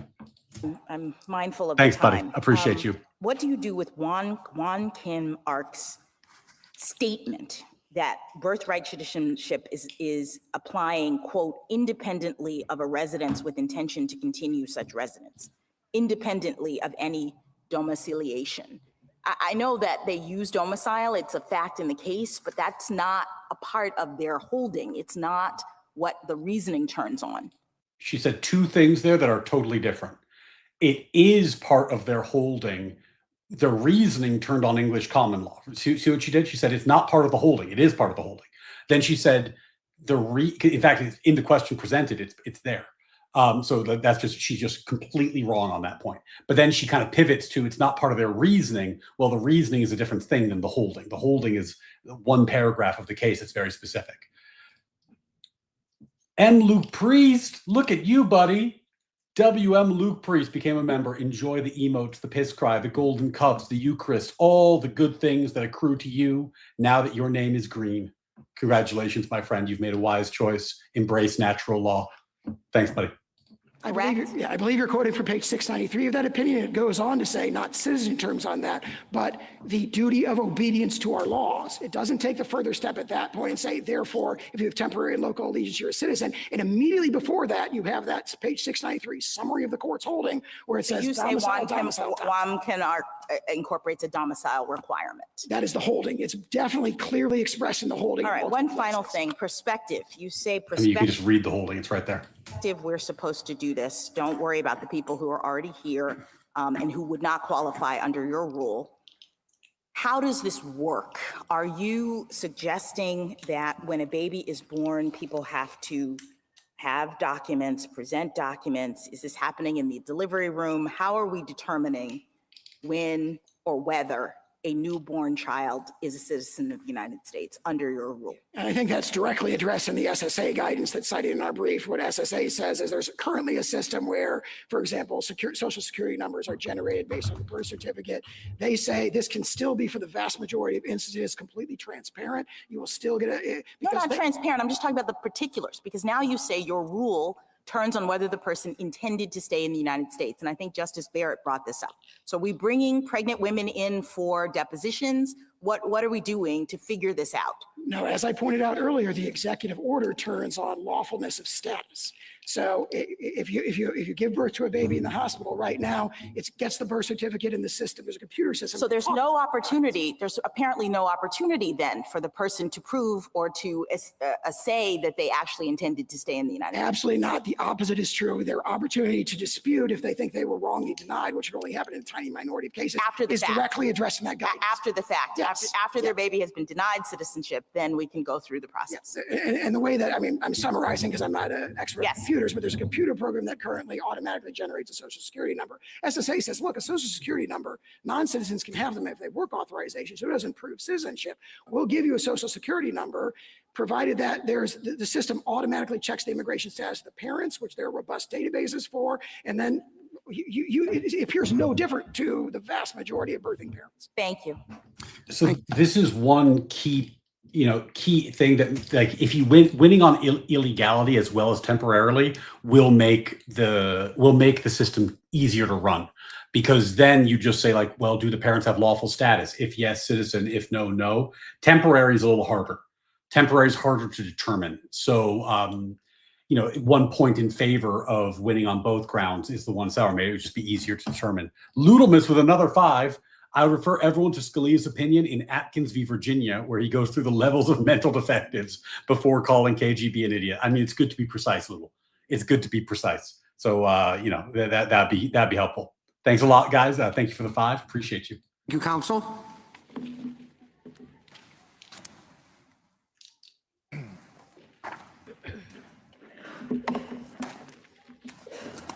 By the way, I think Sauer's done. The justices are going hard today. They're going hard. Like, they've thoughtful questions. They're going hard in the paint. Sauer, I thought, did a really good job. He was asked some very difficult questions. I think I'm still where I was in my prediction. My prediction is Trump has asked for 2 things: that birthright citizenship does not extend if the mother is here temporarily and the father does not have lawful status, and if the mother is here illegally and the father does not have lawful status. I think he is made very strong points on temporary. I think legality was a little bit weaker. And I think my prediction, I'm still holding on my prediction. Now, if that works, then there would have to be a determination about whether the mother was here temporarily. And ironically, legality might actually be a factor in that analysis, but the court would have to make a test. They'd have to determine what temporary means. Does temporary mean a year, 2 years, 3 years. I mean, you could be here on a visa and be here temporarily. If you're here on like a student visa, I would argue you're here temporarily, even if you're here for 3, 4 years. So I think that there would have to be some articulation of what temporary means, but that's probably for later cases. Ms. Wong? Mr. Chief Justice, and may it please the court, ask any American what our citizenship rule is, and they'll tell you, everyone born here is a citizen alike. That rule was enshrined in the 14th Amendment to put it out of the reach of any government official to destroy. When the government tried to strip Mr. Wong Kim Ark's citizenship on largely the same grounds they raised today, this court said no. 30 years after ratification, this court held that the 14th Amendment embodies the English common law rule. Virtually everyone born on US soil is subject to its jurisdiction and is a citizen. It excludes only those cloaked with a fiction of extraterritoriality because they are subject to another sovereign's jurisdiction, even when they're in the United States. A closed set of exceptions to an otherwise universal rule. My friend has now clearly said that the government is not asking you to overrule Wong Kim Ark. That is a fatal concession, because Wong Kim Ark's controlling rule of decision precludes their parental domicile requirement. The dissent understood that, and the majority tells us 6 times in the opinion that domicile is irrelevant under common law. Lynch versus Clark was already the dominant American case on citizenship, and it held that the US-born daughter of temporary visitors from Ireland who took the baby back to Ireland with them, that daughter was a US citizen. Authorities, including Lincoln's Attorney General, It's dicta. and Kent's commentaries, embraced Lynch, and Kent specifically talked about temporary sojourners' children being US citizens. Justice Field said in 1884 that reflected the general understanding. That understanding was confirmed by Congress with its 1940 Act. The 14th Amendment's fixed... Philip Coggins with a 10. Thank you, buddy. Appreciate you. I still feel the cowardly Roberts will split the baby, striking down the EO, but saying Congress has the right to deny birthright citizenship by law, but no law exists, so status quo remains. Yeah, they might. It's possible that the court rules on the statutory basis and avoids the constitutional question. They really shouldn't. The constitutional question has been teed up. Now is the time to decide it. But if they just don't have the votes, then the baby splitters might they might take the day. They might take the day, but I hope not. I hope that they actually give us a clear ruling. But thank you for the 10, buddy. And re-examination with the 5. Trump's DAS report, is he still there? I think so, but I wouldn't know. They don't give us video, so I'm not sure. It'd be very weird to leave in the middle. If you show up for the argument, you kind of have to stay to the end. So I think he's there, but I'm not sure. Thank you for the 5, my friend. Right line rule has contributed to the growth and thriving of our nation. It comes from text and history. It is workable, and it prevents manipulation. The executive order fails on all those counts. Swaths of American laws would be rendered senseless. Thousands of American babies will immediately lose their citizenship. And if you credit the government's theory, the citizenship... The babies won't lose their citizenship. They would never have been citizens. It's only prospective. No one's losing their citizenship. It's the babies who were not American are not recognized as American. That's a bit of an overstatement. Of millions of Americans, past, present, and future, could be called into question. Different Irish boat baby. Different Irish boat baby. All of this tells us the government's theory is wrong. I welcome the court's questions. There are 5 exceptions to citizenship that you do accept. Yes, depending on how many you count, Justice Thomas, how you count them. What is the underlying rule of law that you use to connect these 5 exceptions? Sure. This is Thomas, legend. So this is basically what Thomas is getting at is on the universal birthright citizenship claim. The exceptions are basically just exceptions, but on the complete jurisdiction theory, the exceptions flow from the rule. They're not really exceptions. They're logical extensions of the rule. So we'll see how she handles that question. Tough question. So as I just said, all of the exceptions involve situations where that US-born child is not subject to the jurisdiction of the United States because that extraterritoriality, the fiction of extraterritoriality, the interaction of another sovereign between the United States' jurisdiction and that person applies to the child as well as to the parent. Everyone else born in the United States is subject to the United States' jurisdiction. To answer Justice Barrett's question to my friend, that's what sets those exceptions apart from other US born persons.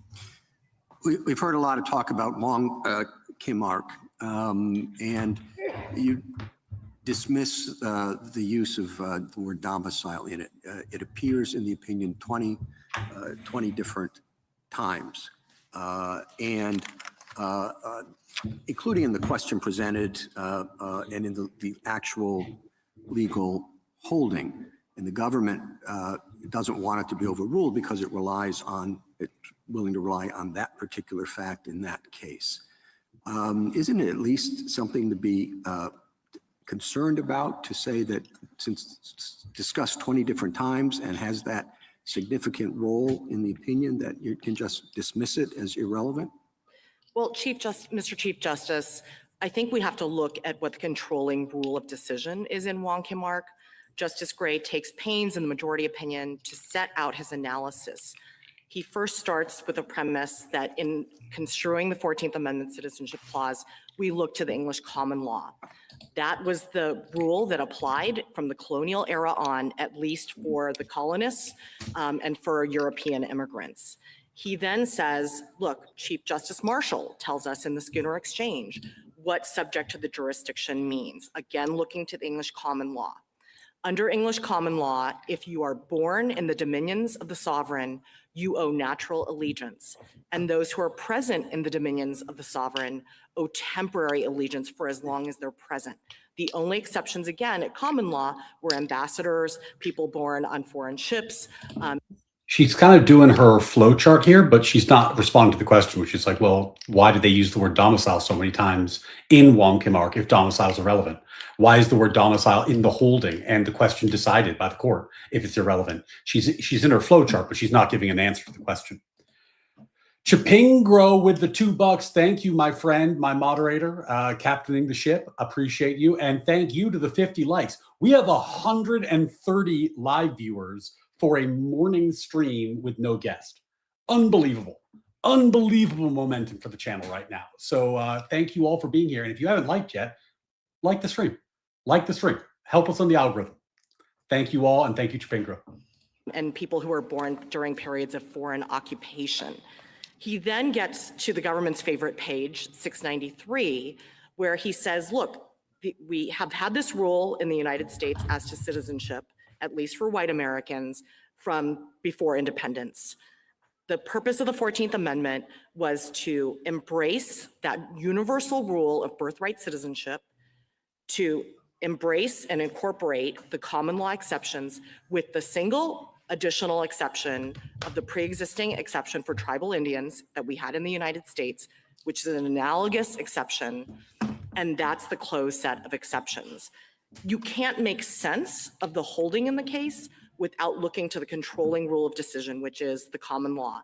And I think my friend agrees that under English common law, domicile was not relevant, and the children born to temporary visitors in the territory of the sovereign were always considered birthright citizens. Well, Ms. Wong, I mean, everything you say strikes me as, yeah, that's the way I read it too. But then what are those 20 domicile words doing there?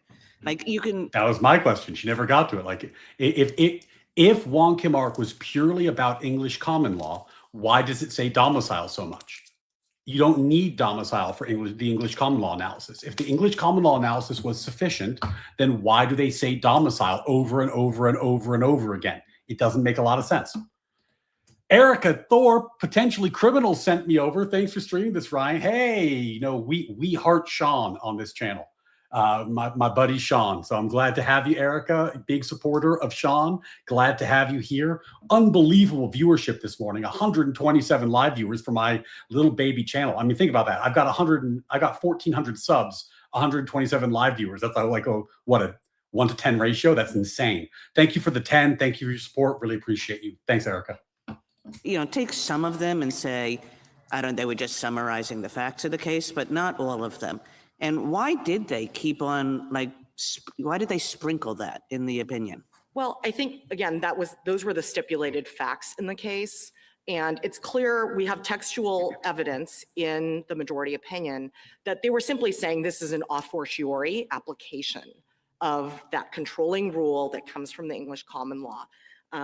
Justice Gray writes, again, after setting out the English common law rule and the exceptions with the single additional exception for children of members of Indian tribes, that the amendment in clear words and manifest intent includes the children born within the territory of the United States of all other persons of whatever race or color domiciled within the United States. And as was pointed out earlier, the very next part of that same paragraph, he cites to Webster talking about Thrasher's case. And he says, people who are born in this country owe allegiance independently of a residence within, foreign nationals owe allegiance independently of a residence with intention to continue such residence, independently of any domiciliation, and independently of taking any oath of allegiance, which is totally contrary to both the government's theory of dual allegiance or partial allegiance and to the theory of domiciliation. I mean, I might agree with you if domicile had simply been sprinkled in the opinion. But in Wong Kim Ark, it's a long opinion, but it begins by saying, here's the question, and it ends by coming back to the question.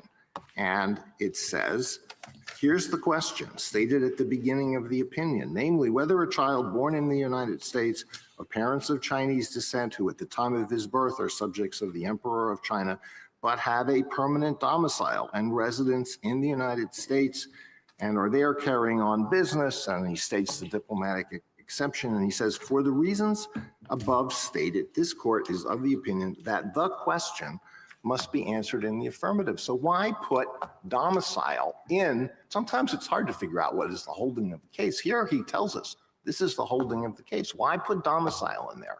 Yeah, in Wong Kim Ark, they say this is the holding, this is the question we answered, this is the answer. And in the question, as Alito put it, they reference domicile. So if the fact is irrelevant, why would they put it in the legal question presented?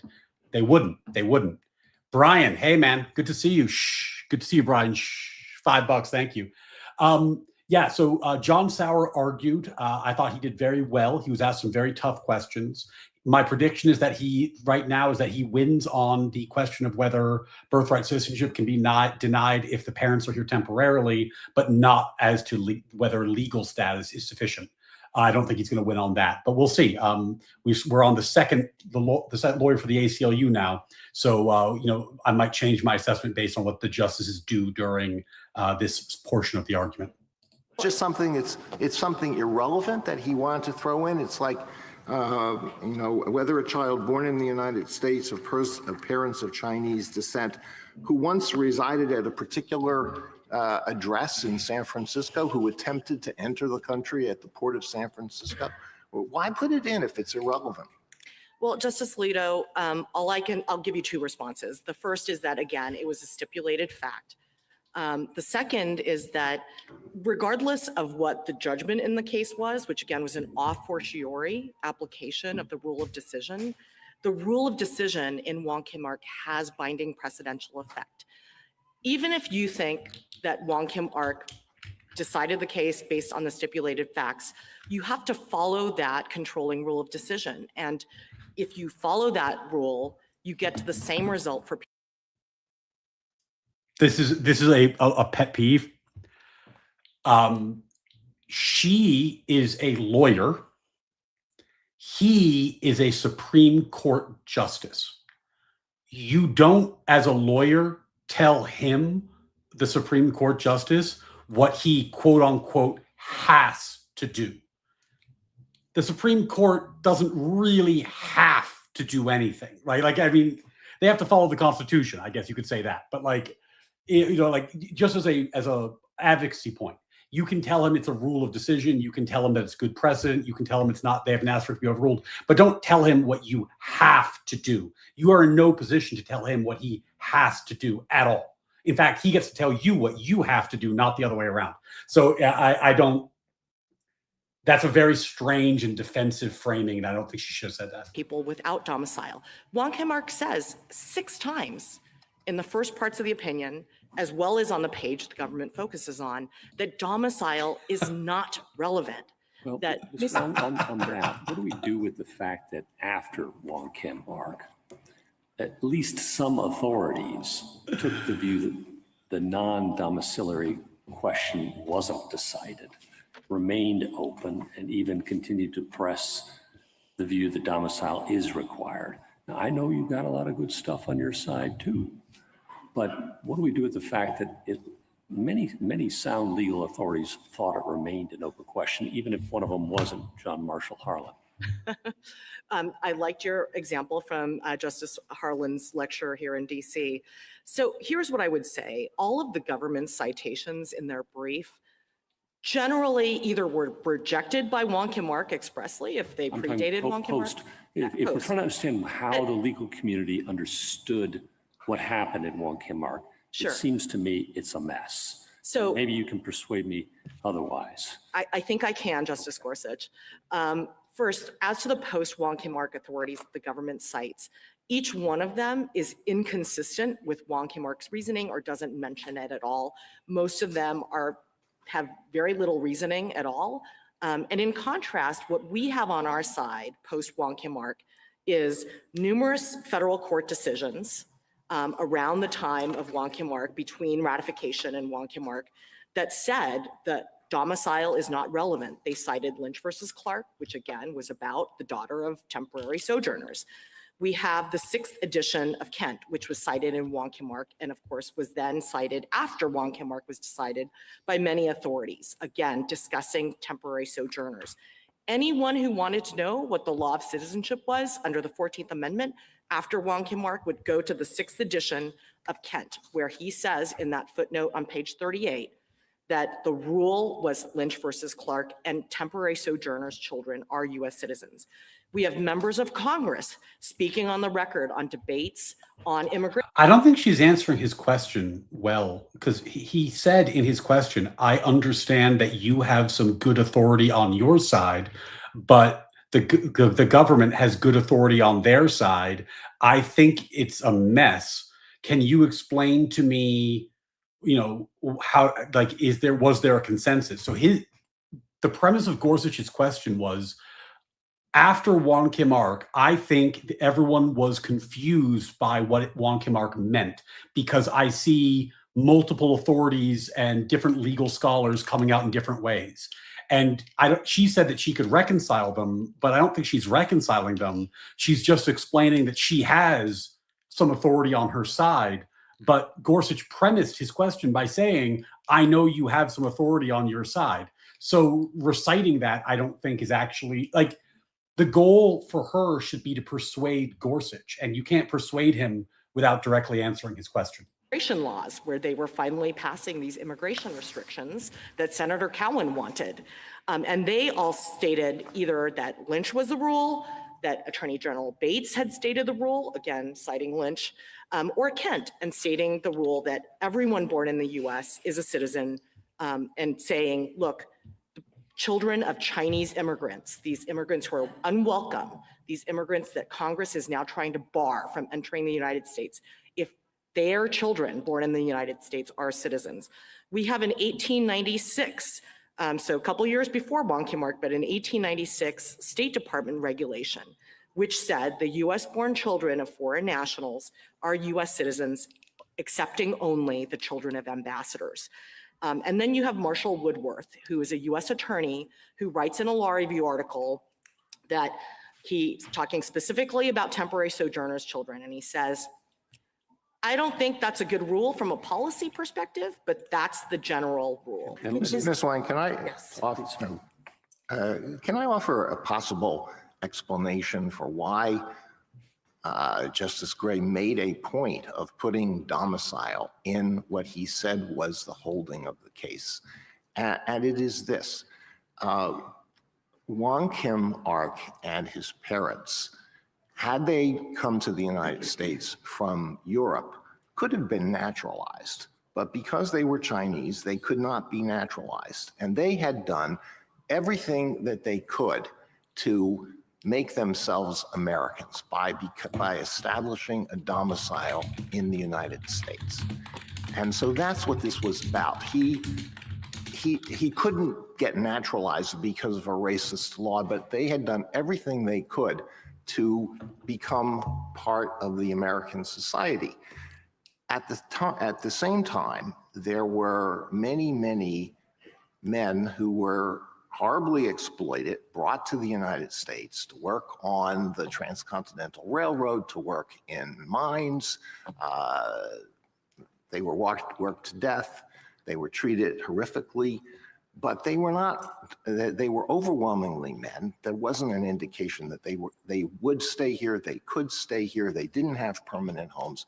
And the opinion is drawing a distinction between those two categories of people who would have been well understood at the time when Wong Kim Ark was decided.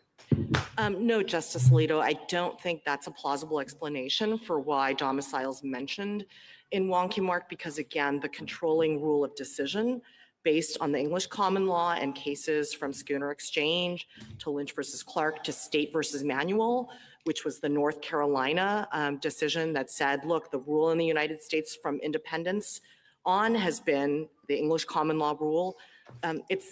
That explanation would be inconsistent. But Ms. Wong, yes. Isn't that explanation, I take Justice Alito's point, and I think he actually makes a good one in the sense that it could be that Justice Gray emphasized domicile to help the public accept the outcome of this case. You're suggesting that the emphasis on domicile was not a part of the rule, meaning he wasn't saying you had to be like a foreigner who is doing everything they can and who can't be naturalized, but he might have emphasized those facts in this case precisely because Chinese immigrants were unwanted, precisely because he had to get this out into the public and people.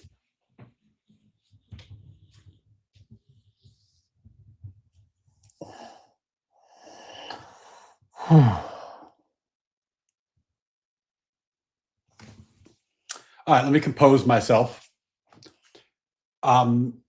What Justice Jackson is suggesting is that the Supreme Court, when it decided Wong Kim Ark, used the word domicile not be in the holding of the case, not because it was legally relevant, but because the people of America were so racist that they had to try to trick the racists into accepting the outcome of the case. And that's why they use the word domicile, to trick the evil racist American public. That's the argument that she is suggesting. Make of it what you will. We're going to say, whoa, you're saying these people have to, this baby has to be a citizen? And so one could imagine that it was important from a standpoint of helping people accept this citizen rule under these circumstances to emphasize that these particular people in this case were in Justice Alito's first category. I think that is very possible, Justice Jackson. And as evidence of that, I would point to the fact that if you look at the briefing in Wong Kim Ark, you'll see that even though the parties had stipulated in the district court that Wong Kim Ark's parents were domiciled in the United States, when the case came to the Supreme Court, the government's brief argued that it was impossible for Chinese immigrants to have domicile because they expressed the view that was common among people who opposed immigration by Chinese nationals to the United States. There was a common view that Chinese people. Notice that Celia Wang she framed it as I agree, but then she's actually not agreeing. She said, Oh, yes, Justice Jackson, of course, I'm not going to disagree with you, but actually, rather than talk about whether the American public is so racist that the justices were trying to trick them, she's providing a potentially legally relevant basis for the word domicile, and she's not actually agreeing. She's doing something totally different because that was an insane question. Well, we're Oh, inherent. shoot, Blasterbot has become green himself. Blasterbot is a huge, huge supporter of the stream, donates memberships left and right. Many people who have green names have them because of Blasterbot, but Blasterbot himself was not a member, always a green giver, never a greener himself. But that changes today. Thanks, Blasterbot. Appreciate you. Temporary sojourners in the country. And so I do think it's possible, Justice Alito and Justice Jackson, that he was trying to dispel that notion and tell the government. Absolutely, that at least it reads as though he's trying to calm everyone down. These particular people were domiciled, but we're following the English common law rule. And when you look at the English common law rule, domicile is not a factor. That's right. I think, who knows why the majority opinion mentioned domicile. We know is a stipulated fact. We know the government tried to renege on that stipulation and rely on this assumption on the part of anti-Chinese advocates at that time that Chinese people couldn't form a domicile in the United States, and he followed the English common law rule. Ms. White, can I move? Go ahead. I just wanted to ask you a question about how the exceptions fit within the general rule. You've called them exceptions, and some of the common law sources call them exceptions, so I take that point. But if we think of use solely as tied to the territory, and we look at the exceptions as territorial in a sense, then they seem kind of like natural outgrowths of that rule, and this is what I mean, and this is where I want your help with how the exceptions played out in practice.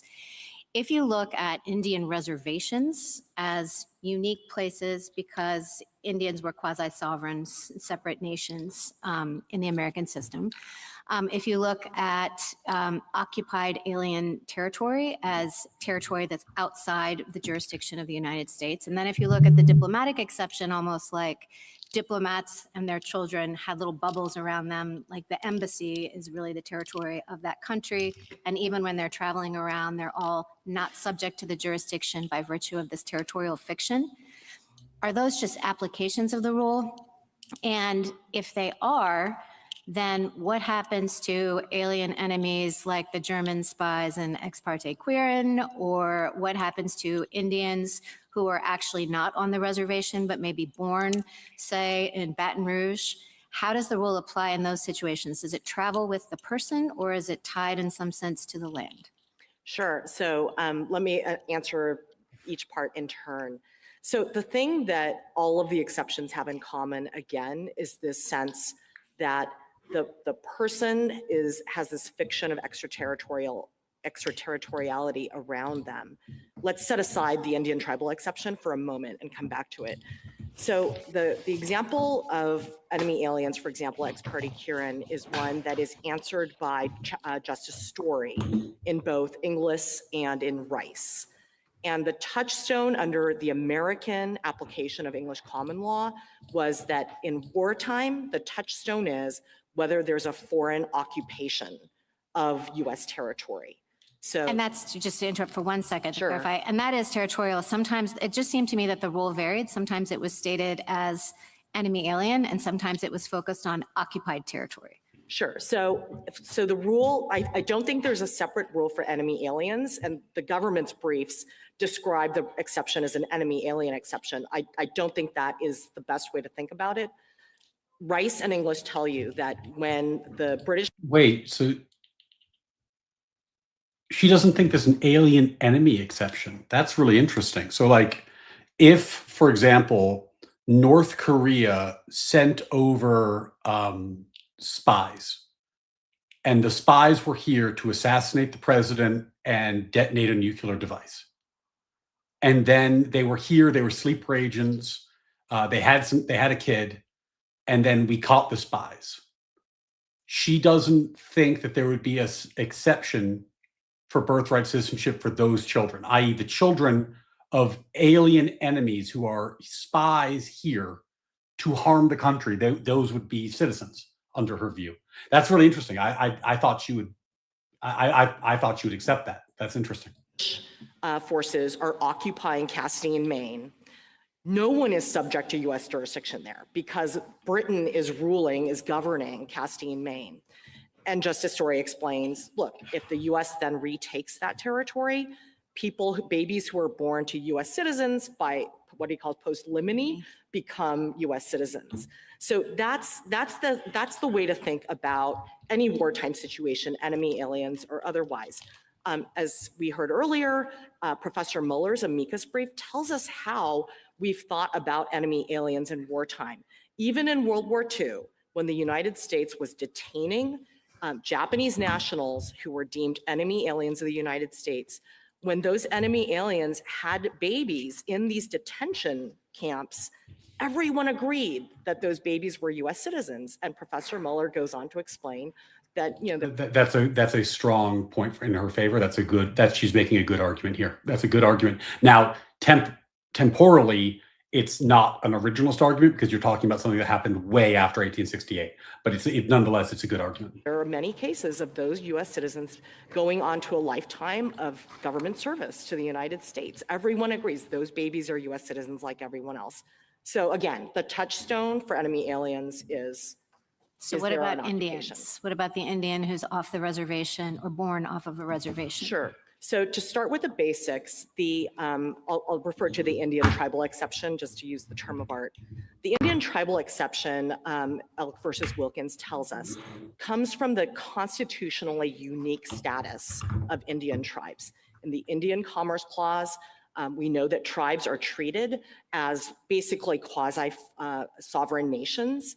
We know that from the Marshall Trilogy of cases. We know from Worcester versus Georgia, where Chief Justice Marshall said that the tribes are essentially a distinct political community. Well, I understand all that. So just in the interest of time, just to focus you, how I understand why the Indians are treated differently for purposes of the law, but I want to know, is it tied to territory or is it tied to the status of someone as a member of a tribe? Because if you're looking at it because of the special relationship of Indians to the United States as a matter of the Constitution, et cetera, well, I mean, citizens of France are citizens of a different sovereign as well.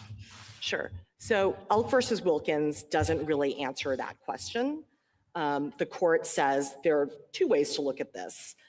Either you look at it as the tribal member is like an ambassador, or you can look at it like there's a territoriality issue where people are born on tribal lands, and therefore they're essentially, I think he says, Justice Gray says at one point, we might as well be talking about someone who's born in Mexico. Well, there's a lot in Elk, and some of it's not terribly helpful for you, it seems to me, because Justice Gray, again, strikes again, says that they may be subject in some degree or respect to the United States. So there's some jurisdiction. He says they're born in the geographic limits. They are in a geographical sense born in the United States.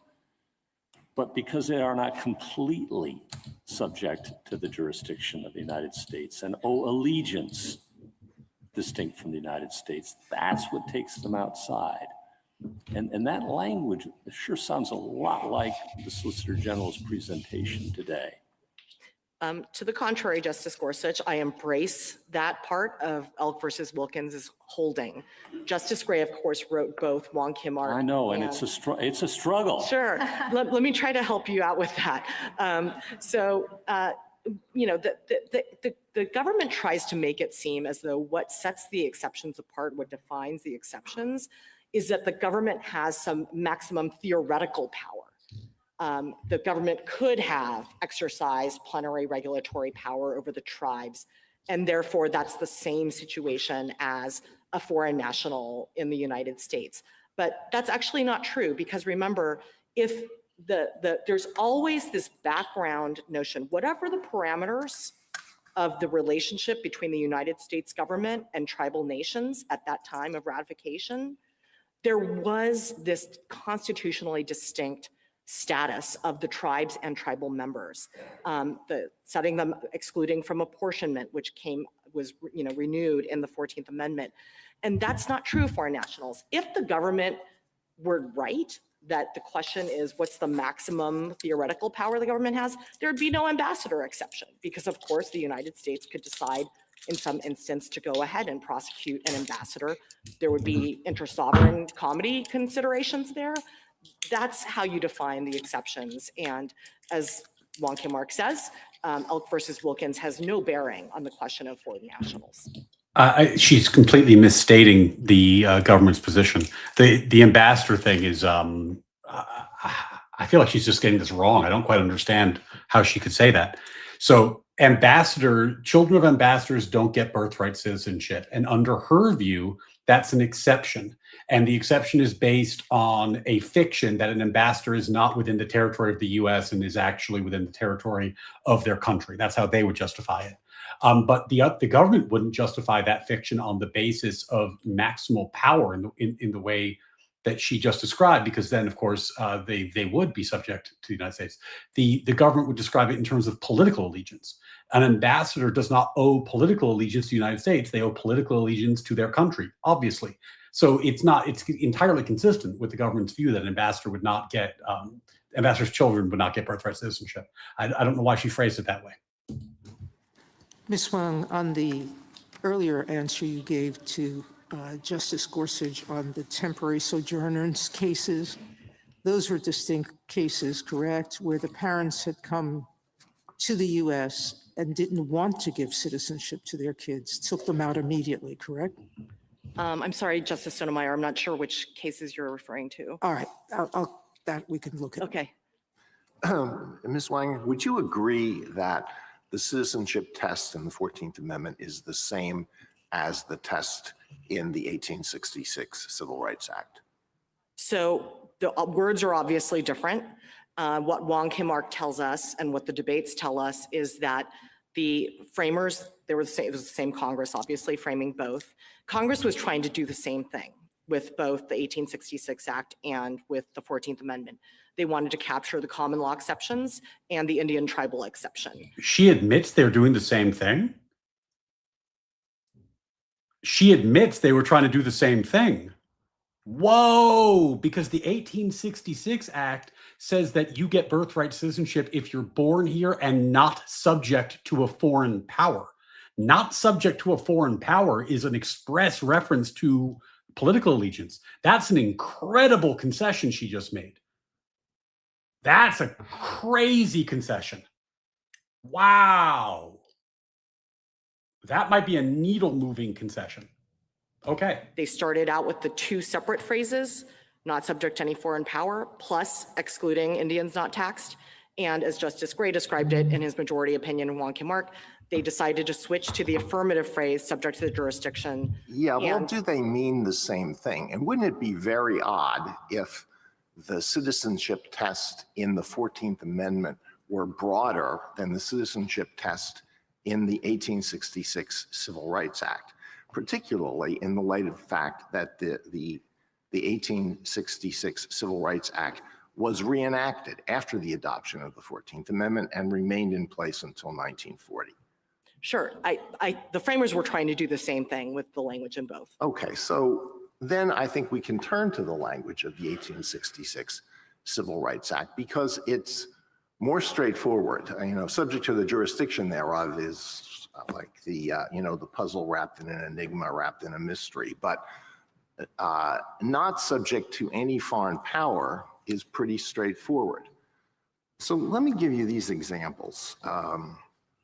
A boy is born here to an Iranian father who has entered the country illegally. That boy is automatically an Iranian national at birth, and he has a duty to provide military service to the Iranian government. Is he not subject to any foreign power?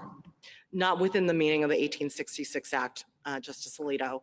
And that's clear from Wong Kim Ark, and it's clear from the debates. What the framers meant by the phrase not subject to any foreign power was referring to the ambassador exception. If it meant what the government contends, basically not a subject of any foreign power, that another country considers you a jus sanguinis citizen, then lawful permanent residents, all foreign nationals. Well, ordinary public meaning of that would certainly encompass that boy, would it not? Justice Alito, if you think that the language of the 1866 Act was ambiguous, as Wong Kim Ark says, The shift to the language of the 14th Amendment, which is the operative text, certainly clears up any ambiguity. What I said about a boy born to an Iranian father is true of children born here to parents who are nationals of other countries. If I'm correct, it's true to a child who's born here to Russian parents. It's true to a child who's born here to Mexican parents. They're automatically citizens or nationals of those countries and have a duty of military service. It sure seems like that makes them subject to a foreign power. But again, Justice Alito, that would have meant that the children of Irish, Italian, and other immigrants, which Wong Kim Ark refers to and the debate the framers referred to, would not have been citizens either. Because if the only test is whether that US-born child is considered a citizen by another country under their jus sanguinis laws, then no foreign nationals' children would be. Well, all of This is why the declaration of intents matter so much. If the person said that they intended to become American and intended to renounce their citizenship of their foreign country and become fully American, then you're not concerned that another country has a claim on them in this way. Rastlin, thanks for the 5. They talked about it a lot in the John Sauer's presentation. A few justices brought it up and they were asking about how they should deal with it. So yeah, they've talked about it. The government's position is that it means the exact same thing as the 14th Amendment, so that there's no gap between the two. All of those cases, the parents could be naturalized, and then the children would be derivatively naturalized when the parents were naturalized. Wong Kim Ark, I'm sorry, red light is on. Wong Kim Ark has a passage explaining how this court should treat dicta. And it quotes something that John. We're a little bit behind now because I've been pausing a lot, so I'm just going to turn it up to 125 so that we can catch up a little bit. Sorry, guys. Yeah, by the way, $2 from Chupingro, 150 live viewers. I think this is the highest live viewership of all time for an oral argument review. Incredible, incredible numbers. Thank you for the support, everybody. And Chupingro, thank you. Marshall said, it is well, this is quoting from Wong Kim Ark, it is well to bear in mind the oft-quoted words of Chief Justice Marshall, it is a maxim not to be disregarded, that general expressions in every opinion are to be taken in connection with the case in which those expressions are used. If they go beyond the case, they may be respected, but ought not to control the judgment in a subsequent suit when the very point is presented for a decision. So does that fall within the, what's good for the goose is good for the gander rule? That's how Wong Kim Ark treats what was said in the slaughterhouse cases. Should we apply that same rule to Wong Kim Ark itself? Wong Kim Ark tells you what to make of the slaughterhouse dicta. It was dicta. The issue of citizenship was not at play in slaughterhouse. And in contrast, the parts of the holding, the parts of the decision that I alluded to are the controlling rule of decision. Again, we look to the English common law in construing the 14th Amendment. Thank you, counsel. Justice Thomas, anything further, Justice Alito? Well, just a couple more questions. So if those who Very few questions for her. A lot of justices are skipping. Who framed and adopted the 14th Amendment had wanted to limit the citizenship test to just those specific groups that you concede fall outside the birthright citizenship rule, why didn't they refer specifically to those groups? Why did they adopt the general rule? They could have said all persons born or naturalized in the United States, excluding Indians not taxed, and those ineligible under common law are citizens of the United States and of the state wherein they reside. Or they could have said all persons born or naturalized in the United States, excluding Indians not taxed, and the children of foreign ambassadors or foreign invaders are citizens of the United States and of the state wherein they reside. But they didn't do that. They adopted the general rule. So what's the explanation? I would say the Wong Kim Ark tells us what the explanation is, that the framers of the 14th Amendment, after overriding President Johnson's veto, wanted to adopt a universal rule with a closed set of exceptions. And they believed that subject to the jurisdiction of the United States did that. And that term does describe both the universal general rule and the common law exceptions with the sole additional American exception for tribal Indians. Thank you. Justice Sotomayor? Ms. Wang, I've not quite understood the Solicitor General's argument that lawful domicile somehow changes the U.S.'s dominion over a person or allegiance. Even in Justice Alito's examples, if your parents are Iranian, if you get lawful permanent residency here, that child still, by their laws, when it leaves the United States, must serve in the Iranian army, correct? Well, I don't know the answer to that. What I can tell you is that under Wong Kim Ark, the court says, we don't care about problems of dual nationality. We don't look to other countries' laws in construing our 14th Amendment. Well, it was undisputed there that Wong. No. The issue is that she conceded it meant the same thing as the 1866 Act, and the 1866 Act said not subject to a foreign power. What does she think subject to a foreign power means? Like, if you are, how could that phrase be interpreted in any way other than if you are in fact owing allegiance to that government, to a foreign government? What else could it mean?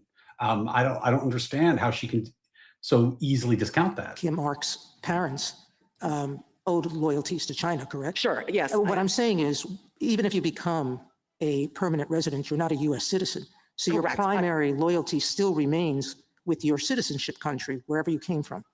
That's right, Justice Sotomayor. I take your point now. You understand what I'm saying? And during temporary, whether it's lawful or unlawful, temporary presence in the United States, you are subject to the U.S. laws, correct? That's right. The question that the 14th Amendment asks is whether the U.S.-born child is subject to U.S. jurisdiction when they're born. Meaning, are they within the U.S. territory? Exactly, other than the people covered by that closed set of exceptions. Oh, thank you. That's right. In other words, the government's rule, which really is looking at whether someone has a divided allegiance because they're a citizen of another country, would exclude the children of all foreign nationals. And that isn't what they're saying. Exactly. So the only way that allegiance, lawful or unlawful, has no play in this question. I would say that the relevance of allegiance is the relevance under the English common law rule that's embodied in the 14th Amendment. All persons born in the territory of the sovereign owe natural allegiance. Except for the three limited exceptions. Precisely. Justice Kagan? Okay, catching up. Blasterbot with 5. Thank you, buddy. Hold up. I'm 4 shots of whiskey in, and I don't think I'm on KVJ's level. Can you break it down for a 4-year-old level? I can try, brother, but I think you should probably take 4 more shots, and that'll do the job for you. Thanks, buddy. Appreciate the support and appreciate the 5. Thanks, my friend. JB from Texas gifted another 5 memberships to the channel. Holy shit. I think we've had I want to say close to like 50 memberships gifted today. This is unbelievable. There's been a lot of people turning green today. So if you are now a member, if you have the emotes, if you have full access, thank your overlord, JB from Texas, for praying the gray away. Nice job, my friend. Jason, why not kick up to 1.5? I might if I get too far behind. But it really messes with the VOD, so I try not to. If I get too far behind, I will. She doesn't understand. Take a shot, boy. See, Blaster, you read my mind. You read my mind. Take that shot. Take that shot, Blaster. That way you can catch up. Well done. Thanks for the 2. And Mark A. Gork, I'm not sure. Mark A. Gork became a YouTube member. Thanks, buddy. Enjoy the emotes, enjoy the golden handcuffs, enjoy the Eucharist, all the wonderful perks that come with natural law membership. You are a man of discerning taste to be a member of this community. Thank you so much, my friend. I think I'd like to take you back to the first question that Justice Alito asked General Sauer, and it was this question of, what do we do if we think we have a new problem that didn't exist at the time of the 14th Amendment? I don't think actually that the U.S. government argues the case this way, but let's put the U.S. government's arguments aside and just ask something like, well, everything that you're saying would suggest an answer to the question of people who, the children of people who are temporarily in the U.S. but here lawfully. Is there any way that there might be a different answer with respect to the children of people who are here unlawfully because of this new problem issue that Justice Alito has raised? No, there is no difference. And of course, the government's arguments as to people who are unauthorized immigrants in this country all runs through and hinges on their domicile requirement. The first thing I would say in response is that, once again, it's crystal clear from Wong Kim Ark and from the debates that the framers of the 14th Amendment meant to have a universal common law rule of citizenship subject to the closed set of exceptions. And we can't take the current administration's policy considerations into account to try to re-engineer and radically reinterpret the original meaning of the 14th Amendment. The second point I would make is that, in fact, the framers did consider the concept and the actual problems of immigration that were coming up at that time.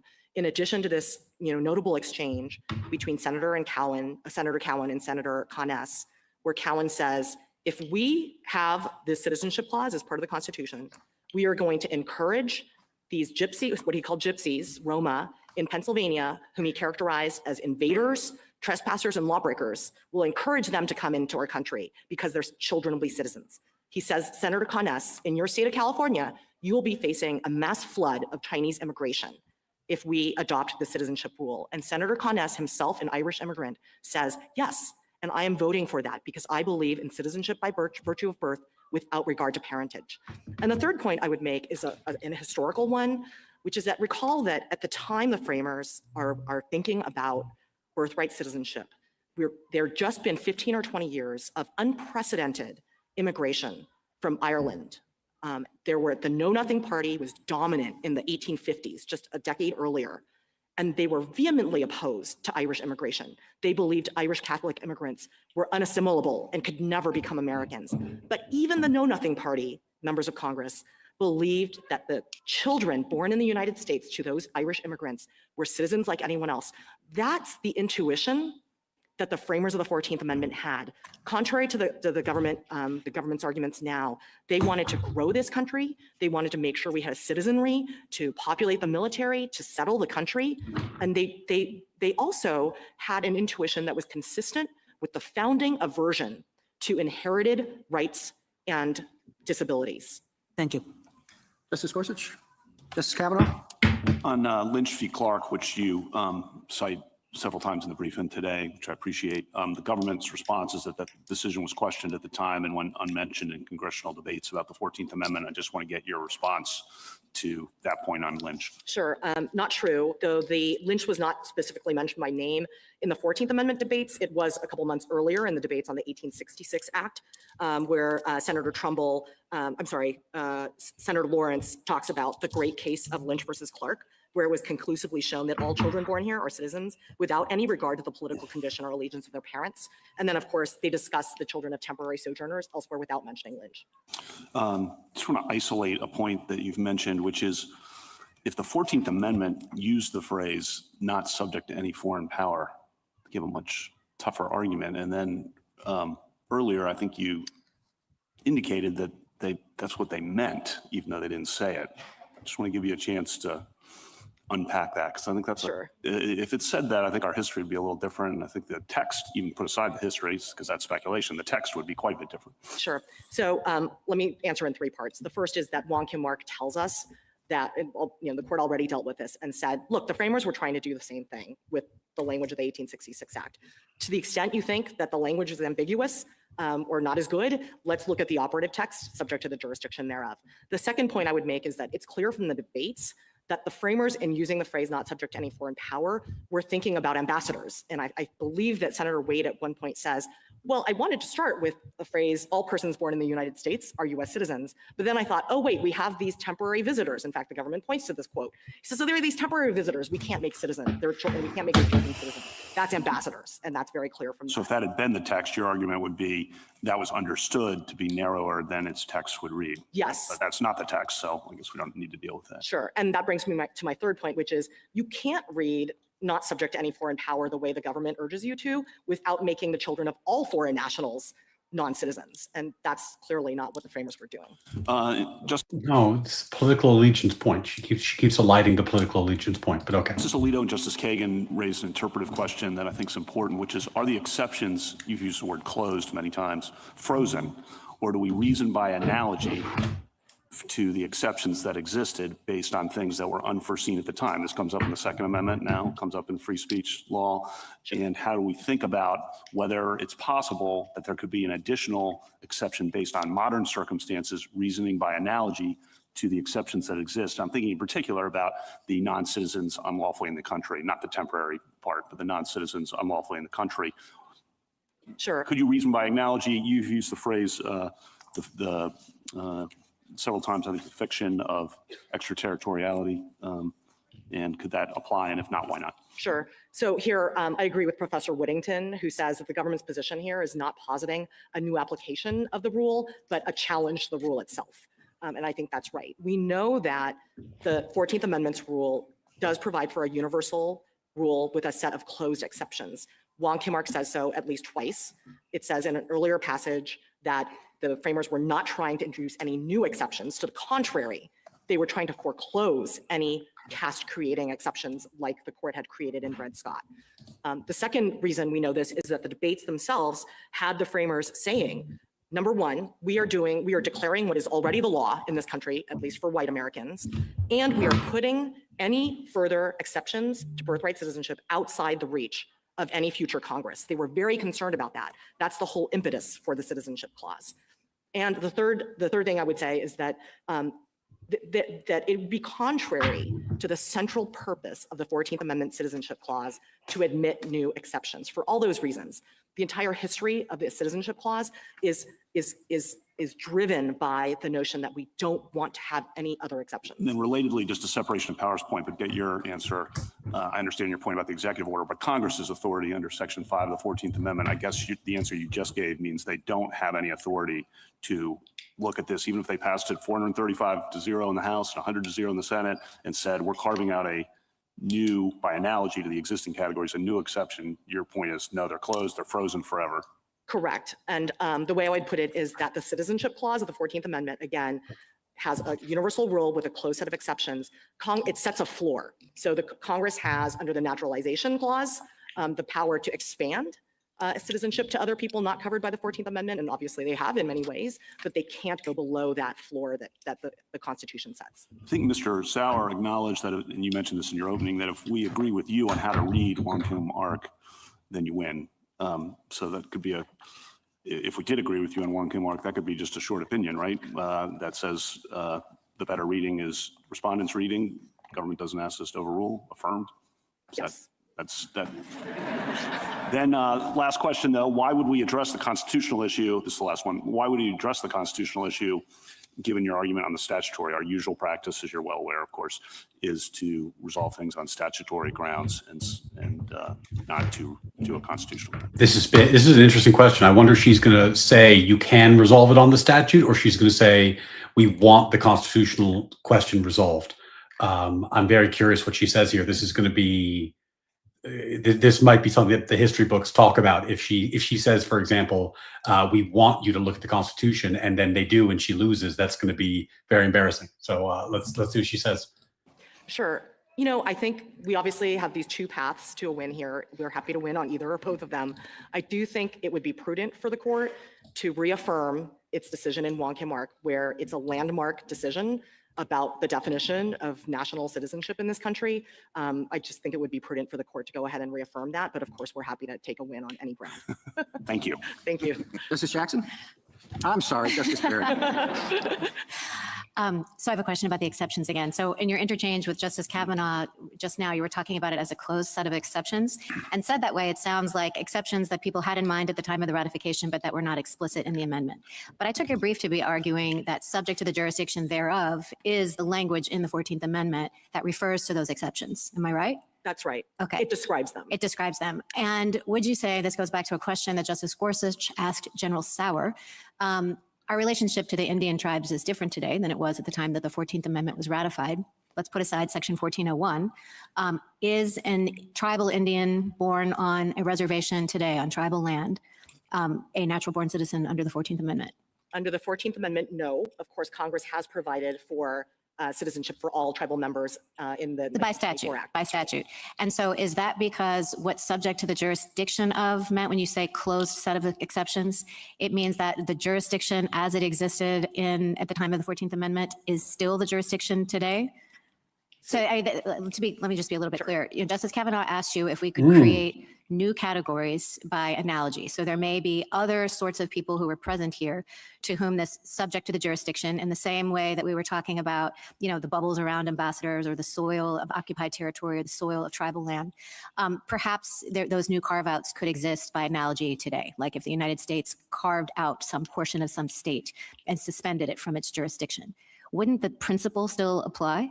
No, Justice Barrett, for two reasons. The first is, again, that there is a closed set. But why is it closed? The language doesn't say it's closed. Sure, we know it's closed because the very purpose of the Citizenship Clause was to foreclose new exceptions. That's clear from the debates. And I would say that the language describes a closed set as well, because you can't imagine another situation. The government.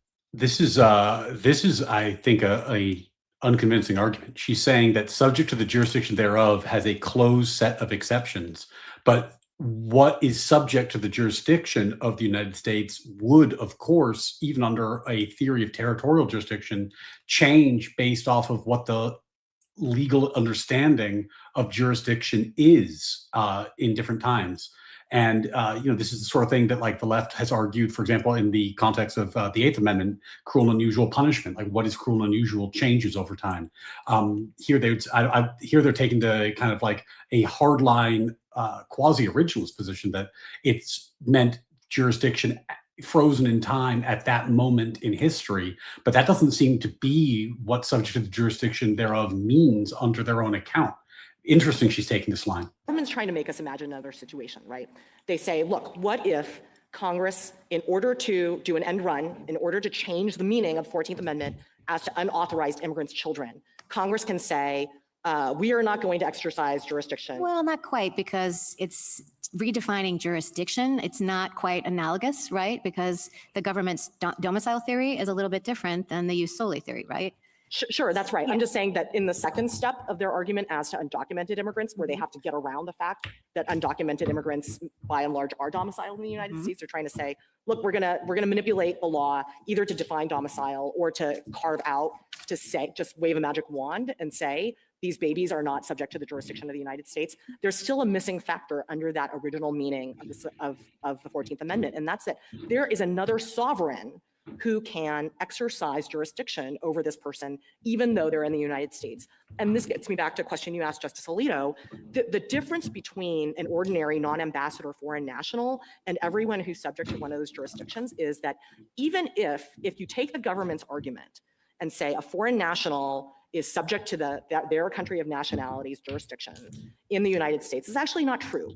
If I'm a French national in the United States, France cannot come into the United States, arrest me, and try me for a crime under French law. And that's what sets ordinary foreign nationals apart from ambassadors. Well, no, I mean, I understand. That's not like, but France could tax you. France could say that you violated their laws and ask for extradition. They're not going to invade the United States, but if you're a French citizen, France still has jurisdiction over you. That's just factually wrong. Not quite the hypothetical. I understand that. Let me just ask you, no, that's okay. Let me just ask you one last question about Indians. So I gather what you're saying is that Congress cannot expand the set of, we'll call them exceptions, right? But you're saying it can't contract them either, and that was the Indian example. So what if, again, putting aside section 1401. With apologies, guys, because I'm going to have to turn this up to 1.5 because I'm going to have to end the stream a bit after 1, and it looks like they're going quite long, so I'm going to speed this up. Apologies. What if our relationship with tribal Indians has changed so much that we would say, no, Indians really are fully subject to the jurisdiction of the United States in the way any other, natural-born citizen is? You're saying that that doesn't change the constitutional status of Indian citizenship. Let me be clear. What I'm saying is that the meaning of the 14th Amendment is we have to go with the original public meaning. And obviously, at the very time that the framers were, thinking about the 14th Amendment, at the time of ratification, that relationship between the United States and tribal nations was in flux. Right, the government has made various arguments about Congress's authority, but the way the framers thought about it And the way that Wong Kim Ark describes it is that there was a unique constitutional status, unlike any other relationship between sovereigns in all the world, between the United States and the Indian tribes. And that is what gave rise to the pre-existing exclusion of Indian tribal members from US citizenship. And that's what the 14th Amendment captures. Justice Jackson? So I want to understand how you are responding to the government's argument that because temporary visitors and undocumented immigrants are still governed by their home countries, and in the government's take on this, you can't have you can have allegiance to two different sovereigns.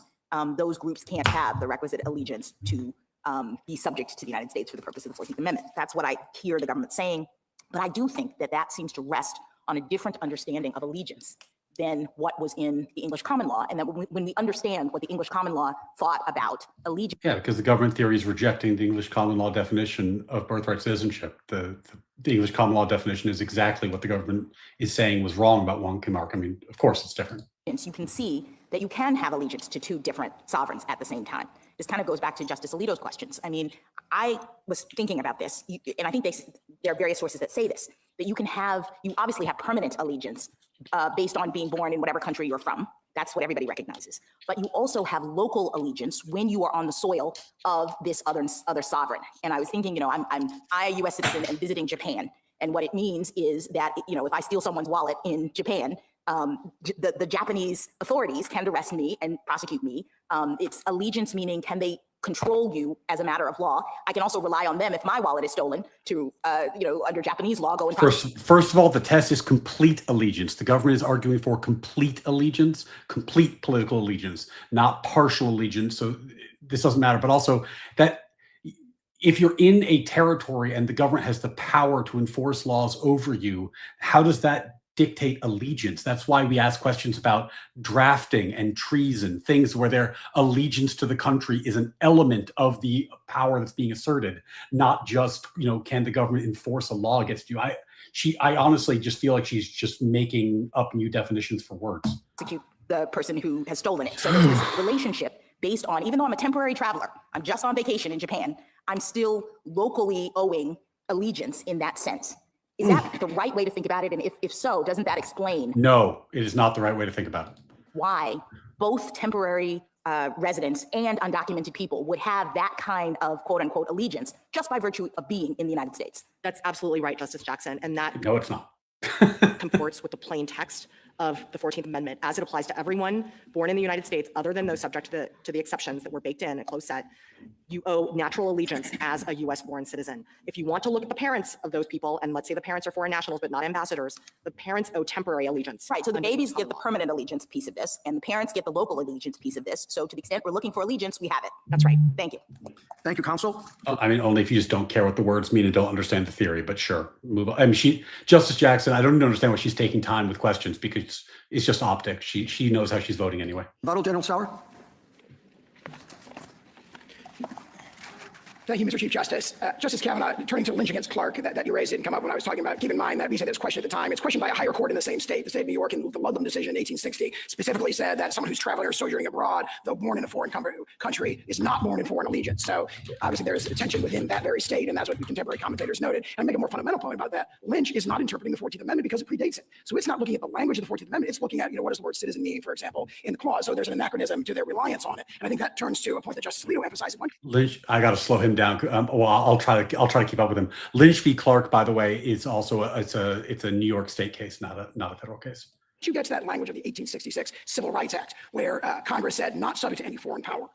Clearly, we are no longer dealing with the British conception of allegiance because Calvin's case and Blackstone say whether you're subject to another foreign power is irrelevant to whether or not you become a citizen. So again, the concession that I heard to be made that those two mean the same thing, which this court held in General Building Contractors, that the Civil Rights Act is the same scope as the Citizenship Clause of the 14th Amendment. Once you're saying not subject to any foreign power, Congress has clearly departed from the common law, the British conception of allegiance, that monarchical conception of allegiance. They have adopted the Republican conception of allegiance, and there's all kinds of evidence going back to the late 1700s that that's the way they thought about it. And Sauer picked up on the same thing that I picked up on. When she concedes that the 1866 Civil Rights Act, and she concedes as the same meaning as the 14th Amendment, she's conceded that birthright citizenship cannot be decided by British common law because not subject to a foreign power is not a British common law conception. there was a reference, I think, in my friend's presentation about the Marshall-Woodworth Treatise from the late 1890s. That treatise also, just like Lynch against Targ, the language they quote is actually describing the case or the law, the status of the law before the adoption of the 14th Amendment. So, but if you actually look at the treatises we cite again, I mean, Wharton, Morse, Justice Samuel Miller of this court, Lesser, Black, Hall, Winchester, Taylor, Westlake, Ballot, there's this consensus going from the time of the 14th Amendment onward, and they're looking at the specific question of temporarily present individuals in the jurisdiction. All those sources say their children are not citizens. And that goes both before and after Wong Kim Ark. You see a similar consensus actually in the congressional debates, where whenever it comes up temporary sojourners, it's understood, the context indicates it's clearly understood that those children are not citizens. And I would therefore finish where I began with drawing a stark contrast and turn back to the first question that Justice Thomas acted. That Republican Congress in 1866 had a very, very clear understanding that the children of the newly freed slaves have the requisite allegiance to the United States. This was all about overruling the grave injustice of Dred Scott and making sure that allegiance was granted to the children of slaves. However, you have this contrast of a very, very strong, impressive consensus, both in the original understanding, in the congressional debates, and carrying over into commentators for 50 years afterwards, that the children of temporary sojourners are not covered. And for those reasons, we ask the court to reverse. Thank you, counsel. General, the case is submitted. Okay, I think that's it. Yep, that's it. Okay. So false alarm, there's a lot of dead time at the end. So that's it. The case is submitted. And it looks like there's a new Tastosis video about StarCraft ACL in Korea, which is something I'll watch later for my own pleasure, because I love watching competitive StarCraft. But anyway, so I'm just excited that popped up. Wow, that was very, very interesting. Very interesting. And I don't know that there's a clear answer about how this is going to go. I did not change my prediction. The justices seem skeptical of the legal versus illegal distinction. I would be unsurprised if Trump loses on the illegal versus illegal distinction. But they asked a lot of questions that, like, they asked, could we decide this just on Wong Kim Ark? And they could. Could we decide it just on the statute? And they could. So if they want to punt on the constitutional questions, the Supreme Court justices have lots of ways to punt. So if they want to punt on the constitutional issue, they can, and they might. They might punt on it. And if Trump loses, I bet they punt. If Trump loses, I bet they do take one of those non-constitutional outs. Now, as to the temporary point, I still think Trump might win on that. I still, it's going to be thin. It's going to be thin. But Justice Barrett was asking some very sharp questions about the theory of making subject to the jurisdiction thereof purely based on where you are geographically and whether you're subject to the laws. Then she was asking, for example, if we made a part of Idaho, we made it like a new Indian tribe, but it's not Indians. It's we give the land over to, I don't know, potentially, let's put it in Ohio. It's potentially criminal Sean and his boys have a quasi-sovereign part of Ohio, and they get to live there, and they're not fully subject to U.S. laws. Under the ACLU's theory, that would not impact their birthright citizenship at all, because it's a closed set of exceptions. And I don't think that Justice Barrett was satisfied with that. I think that she did not like this idea of a closed set of exceptions based off of that language. And the justices did seem impressed by the evidence regarding the problems historically with saying that the 14th Amendment applied to people who are here temporarily. So if I was going to do my predictions, let's see if I can get a full portrait. If we're going to get our predictions,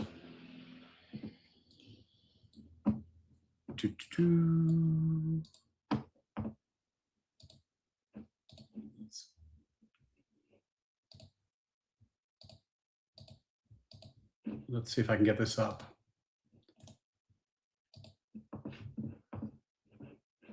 Download documents.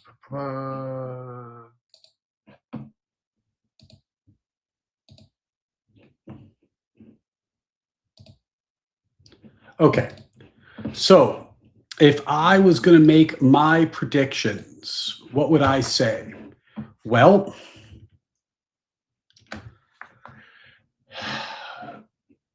clearly is going to favor, is going to disfavor the Trump executive order. Clearly is going to disfavor the Trump executive order. Kagan had a few concerns. Kagan had a few concerns with the ACLU's position. I don't know that she's going to break ranks, but I could imagine her not, like, if they dissent, they might dissent separately. And it's possible that she might agree with Trump on one or two issues. I think it's unlikely. Let's call that 10%, but possible. Strongly in favor of the government's position, strongly in favor of the government's position. So that leaves us with a 2-3. So it's these four decide it. And I think if Trump's going to win on temporary, he's going to need to convince these two, Gorsuch and Kavanaugh, and then Barrett and Roberts. Roberts said very little. He had a few good lines, but he didn't ask a lot of questions, which is typical. He's mainly there kind of like emceeing. Barrett did not seem enamored with the core theory the ACLU was presenting. So if it turns out the way I was predicting, it would look something like this. There's an opinion that says the government should win, and they win because if you're here temporarily, you don't get birthright citizenship. And that's joined by Thomas, Roberts, Alito, Kavanaugh, Gorsuch, and Barrett, let's say. But then a part of that opinion says the government also wins as to illegality. And Barrett and Roberts and Gorsuch, for example, don't join that part. They don't join that part. So that part doesn't have the force of law. That's how I think the opinion might look. And I think my prediction, I'm going to stand on my prediction. I think that it is likely that I think my prediction would be that Trump wins in part. Trump wins on no birthright citizenship for people who are here temporarily, but loses on the legal versus illegal distinction. That's my guess. But, whatever. I'm reading the tea leaves. It's a close one. This is not an easy one. This is not an easy case. Anyone who tells you they know for sure how the court's going to rule is selling something. We're reading the tea leaves here. The justices did not give away their positions. Like, you could tell what Gorsuch was going to do on the tariffs case by the way he was arguing, asking questions in court. I couldn't tell here.